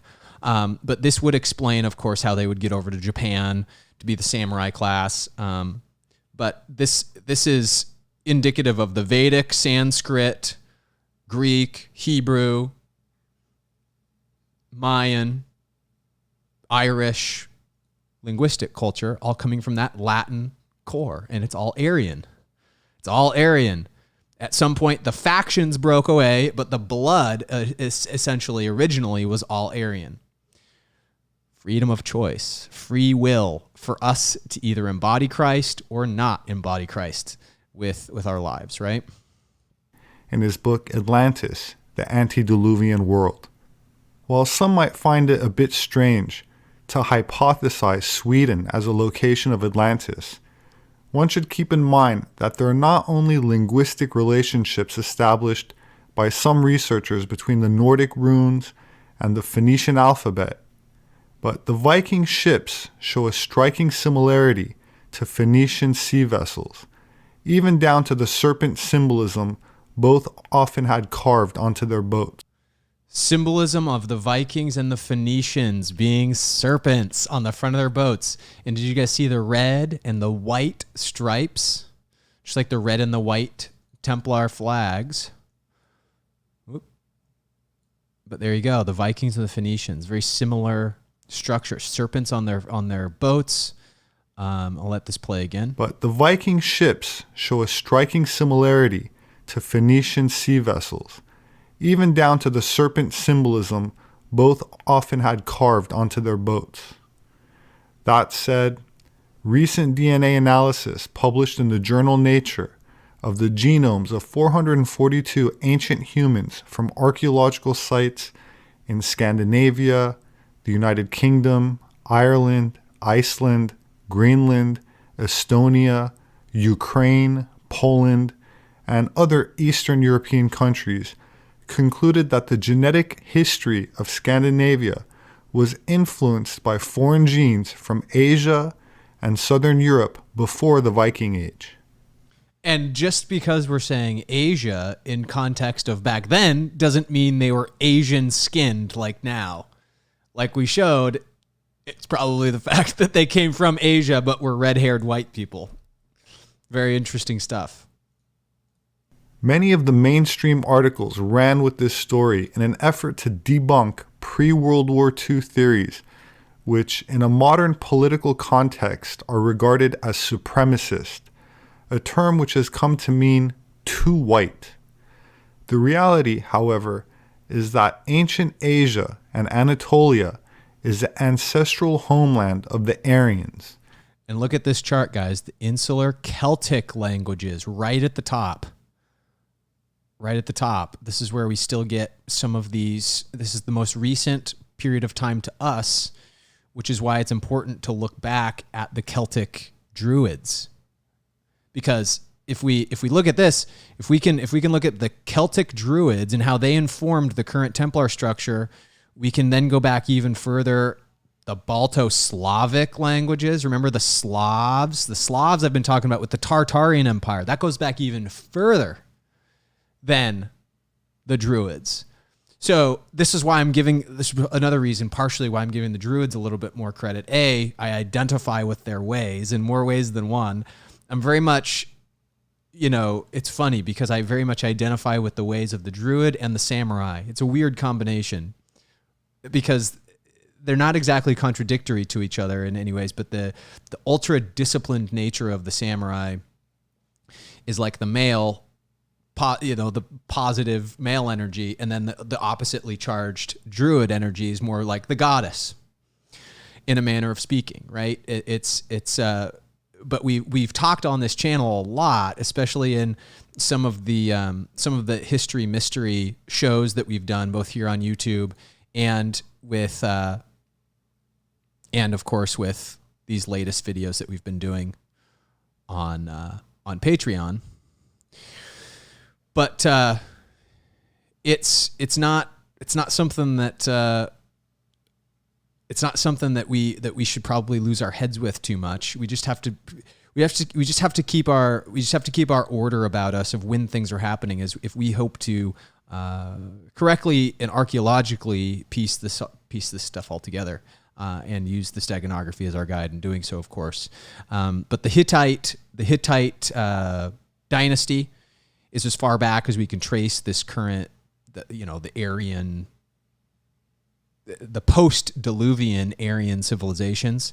But here I'm gonna keep letting Robert go on with this because he's about to give us some other knowledge that connects all of this of a certain sect of these Aryans to the Templars, who absolutely were Caucasian, and to a large degree blonde and blue-eyed, according to the mummies and remains they left behind, ancient depictions left behind, and ancient writings which describe them. To claim that Thor was sub-Saharan African, as is now the depiction in a new Hollywood movie, or that the Vikings were non-Aryan, is political propaganda. This is what they're doing in Hollywood now. They're casting in all of these, these Nordic movies. They're casting black people as Nords. What? What's going on here? It's very strange. All in the name of cultural equality or whatever diversity or whatever the heck they're trying to push. The word Viking comes from the Scandinavian term Vikingur, meaning pirate. Look at that. Vikinger means pirate. There you go. There's your Templar tie again. The privateers, the Templars. Vikings, and we've talked about the Vikings even with the NFL rituals up in Minnesota. The Kensington runestone, of course, that the Templars founded the country by placing alongside, it would look like Nordic Templars placed this thing. Also in previous videos that we've done, we needn't go back through that old material right now.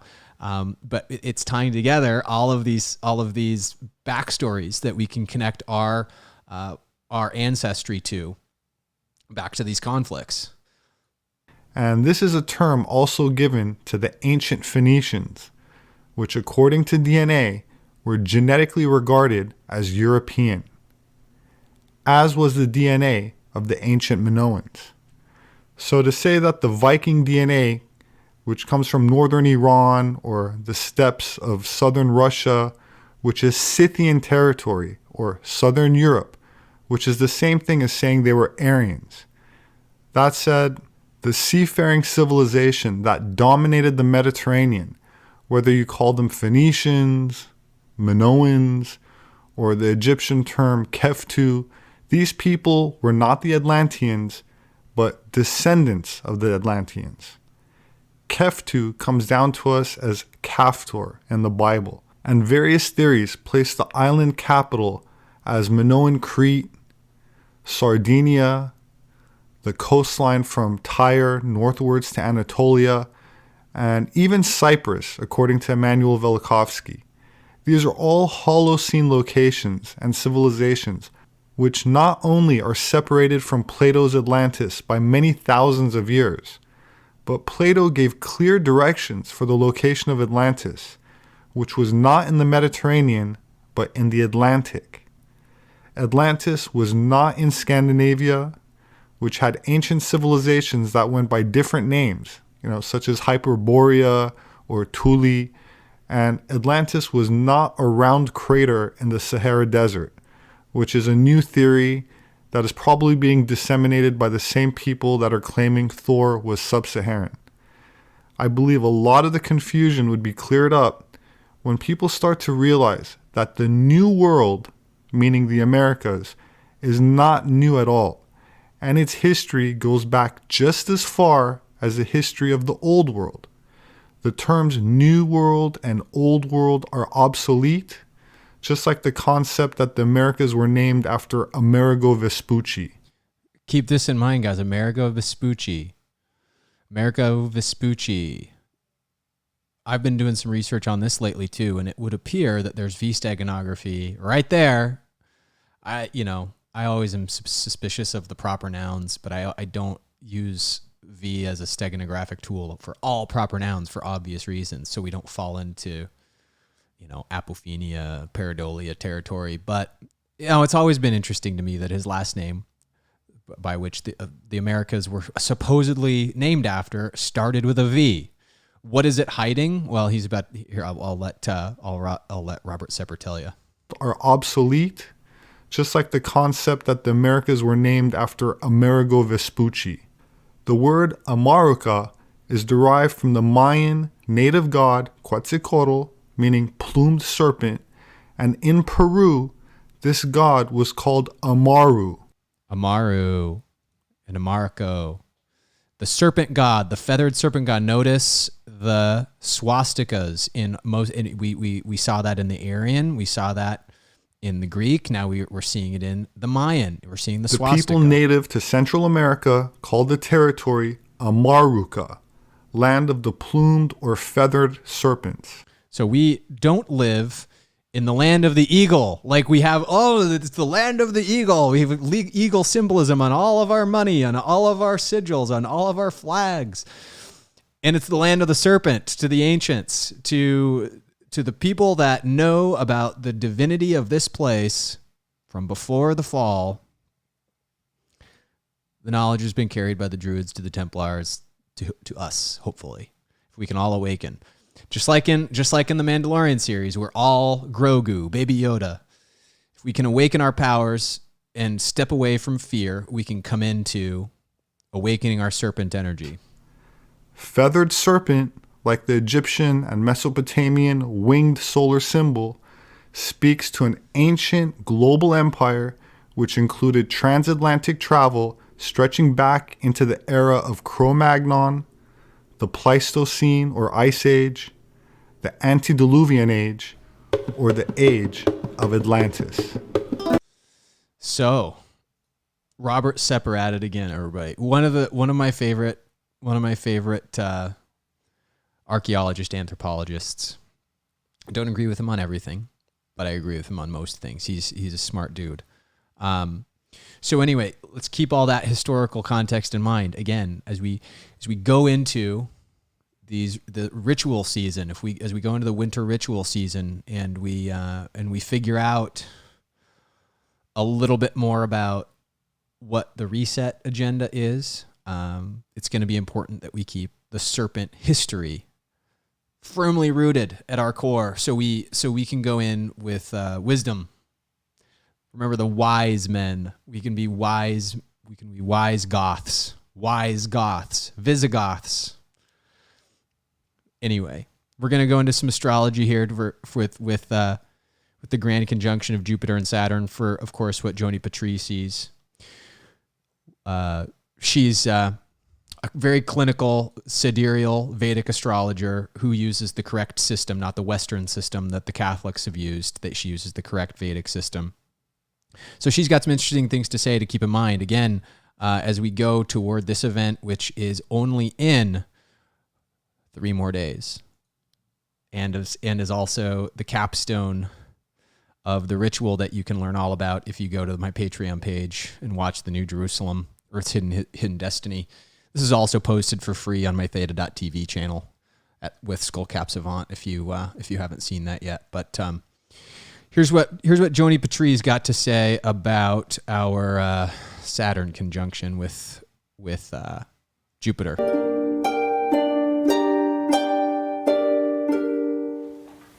Hi, I'm Joni Petrie, and welcome to my YouTube channel. Well, today I'm going to talk about the Jupiter-Saturn conjunction, give you a little update about looking deeper into this conjunction, because they are going to come together December 21st at the same exact degree, 6 degrees of Capricorn.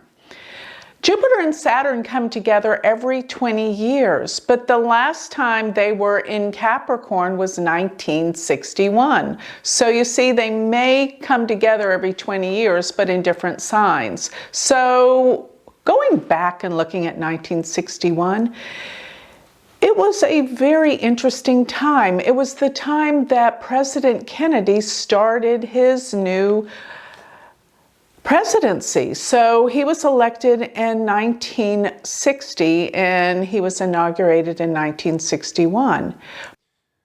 Forgot to start this at the right moment. She's just going through. I had to go about 3 minutes in before we find some relevancy. She's just setting it all up in terms of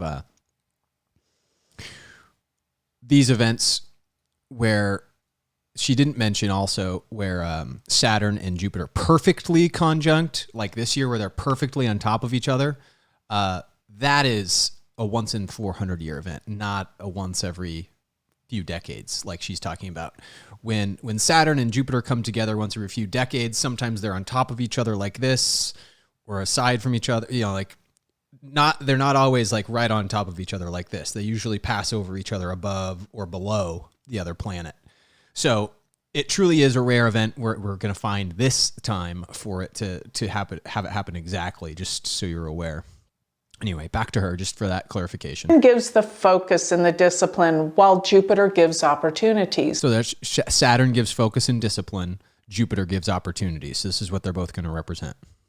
And so likewise, the very last time in 1961, the economy changed and the government changed. Likewise, this is going to happen again. The economy is going to change. And I think at first it's going to be good. It's going to be better till Jupiter shifts out of Capricorn. Then we have another whole array of circumstances ahead.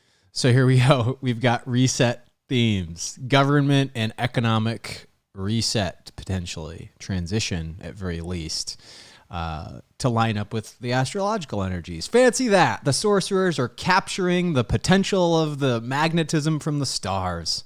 Who would have thought that they would do that, right?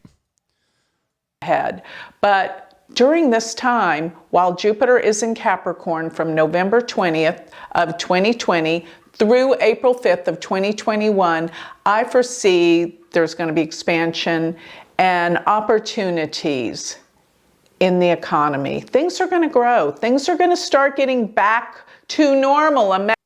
I contend how she's reading this, of course, she's only reading astrology charts.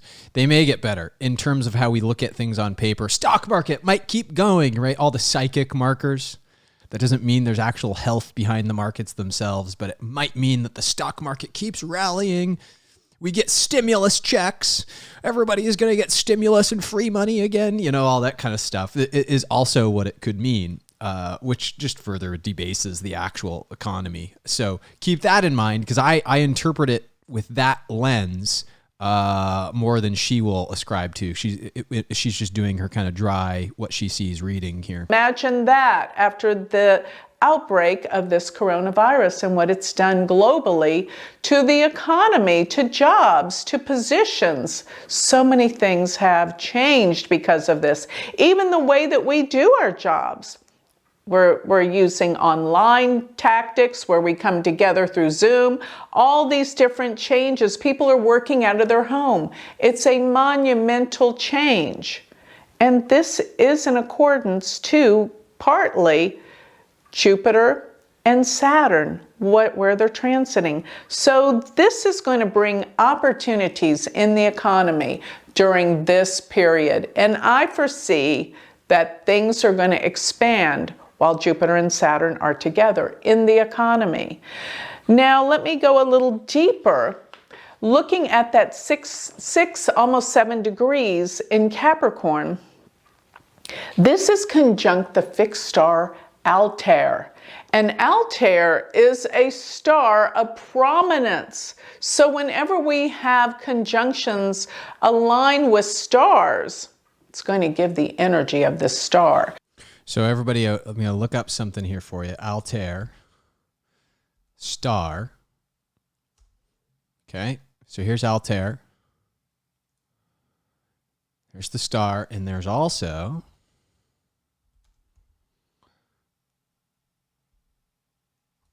Altair, the assassin. Altair, the assassin from Assassin's Creed, the video game. Okay. Altair, the assassin, was an enemy of the Templars in this video game. The Templars, though, in this video game, have a red cross.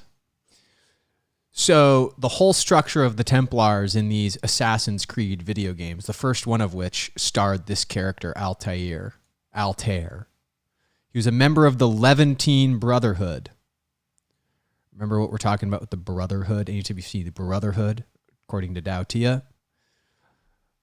sacred goddess Templar herself, we are looking at casuistry. Maybe not Jesuits in particular, but people who pervade, through life with their tactics. And there's a lot of comparative research that I intend to do eventually with the Templars and the Assassins. That'll be another thing that I can put up into the poll if you guys want me to go down the Assassins path as it relates to the Templars. That's a little bit more toward the Crusades period that we would be looking at that. But it's important to show that during this whole story arc, it was during the Crusades, Altair ended up coming of the knowledge of the Apple of Eden. The Apple of Eden is what he came to the knowledge of.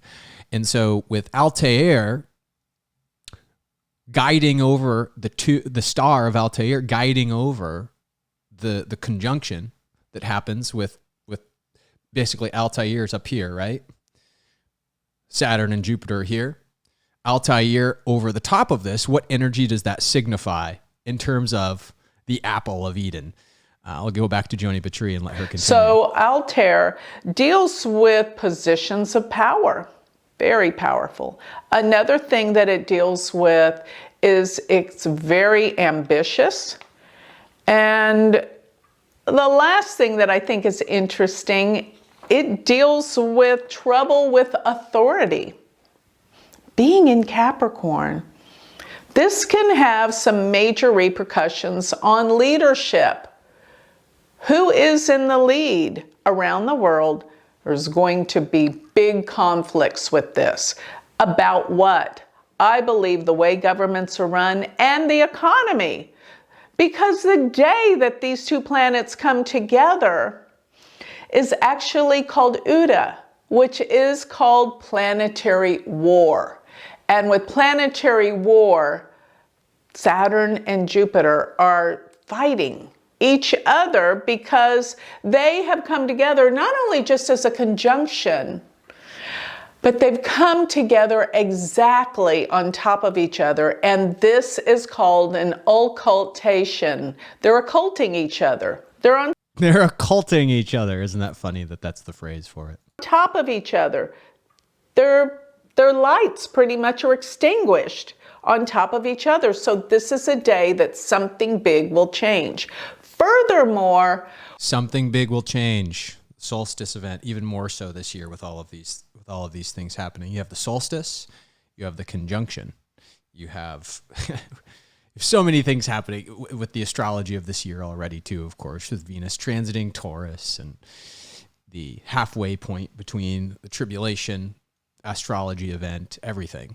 It's an interesting year, guys. When we have two planets come together and they occult each other, in other words, when we look up at the night sky on the 21st of December, we're going to see them on top of each other. It's going to look like one planet. And they kind of wipe each other out for a few days with this exact planetary. They wipe each other out.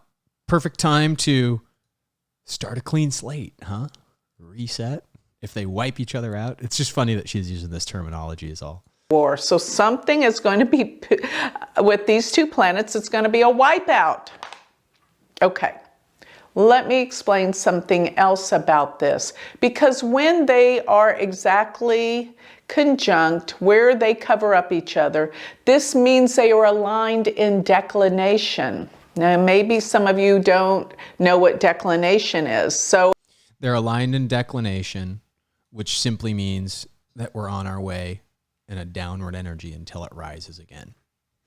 So, in any rate, that's what I wanted you to hear from Joni Patry.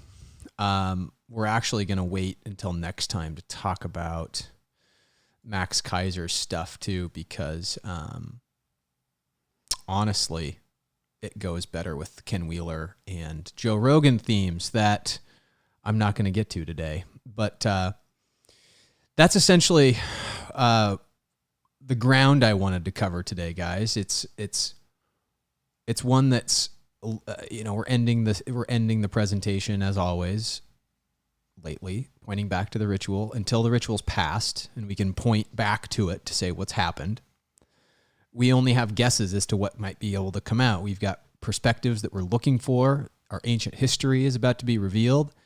And if we're along for the ride and we have eyes open to see and we are aligned with the serpent and we're aligned with the true nature of Christ in our heart and we're aligned with the secrets that the Templars are attempting to give the truth out to us with, and we don't fear the serpent, we rather discard the eagle rather than fearing the serpent. Just from a symbolic perspective, I think we can do pretty well in these days to come. Again, this movie Soul, which Pixar is releasing on Christmas with Jamie Foxx, is going to be worth a watch. A very Templar movie. 22, the number of the master builder number, the number of Hebrew characters in the Bible, not the Bible, in their alphabet, but of course as referenced in the Bible. Coming out in the year 2020, the rebuilding year.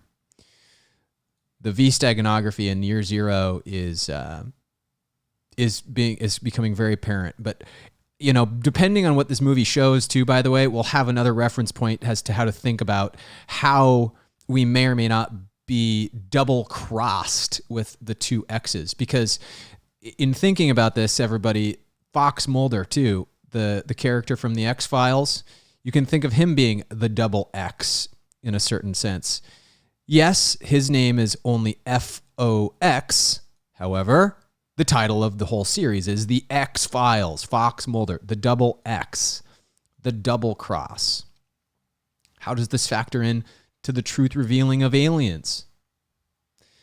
How's that relate to the Hierophant card and the church, right? So we have some things. Of course, this is going to be another one of those poll items that I'm gonna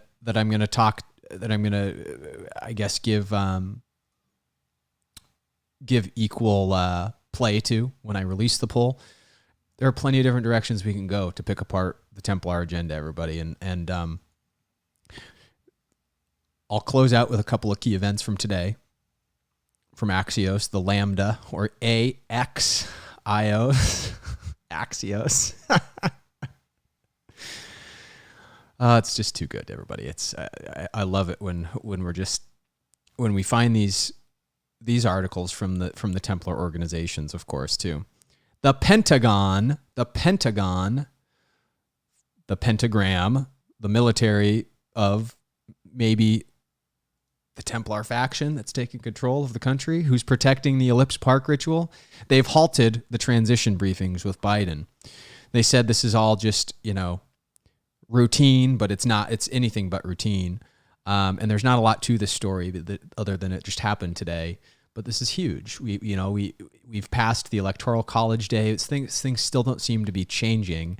We still have just as much uncertainty as the next steps in America's future as anything. And I think the United States may very well fall. We cannot forget about the end of the 75th year in the Jubilee, 75th year to denote the Bretton Woods Agreement, and the V75 victory coin, the reminting of a different design on the back of the coins. Are we going to remove the eagle? And are we going to have serpent symbolism on both sides of the coin, not only in the front but the back? We've got the goddess serpent energy on the fronts of the coins, but will we have it on the back? Will the United States fall to the meme of liberty? Will we get our freedom? That's what we're proposing, right? That is what we are proposing. All in the nature of not succumbing to the other cybernetic path to humanity. The cautionary tale is the vaccine, everybody. Also came out today to keep an eye on is this Tiffany Dover. She was supposedly this nurse over at a Tennessee hospital, took the COVID-19 vaccine today on camera and succumbed to a vagal response trigger, which made her faint. It hijacked her system to the point where she fainted. And this only makes sense. And this is where the real danger of the vaccines is going to come with, I want to show everybody this book here, The Vagus Nerve Alta Major Axis System, which is actually a thesis, this is also in the Evernote server. It's called the the vagus nerve and the alta major chakra axis is what you can find by Tiffany Jean Borson. And this is an academic kind of paper that she wrote for the Theosophist Society. But she talks to the fact that the vagus nerve itself, on page 86 here, is incredibly related to the DNA construct that is built within our replication and our cell replications structure.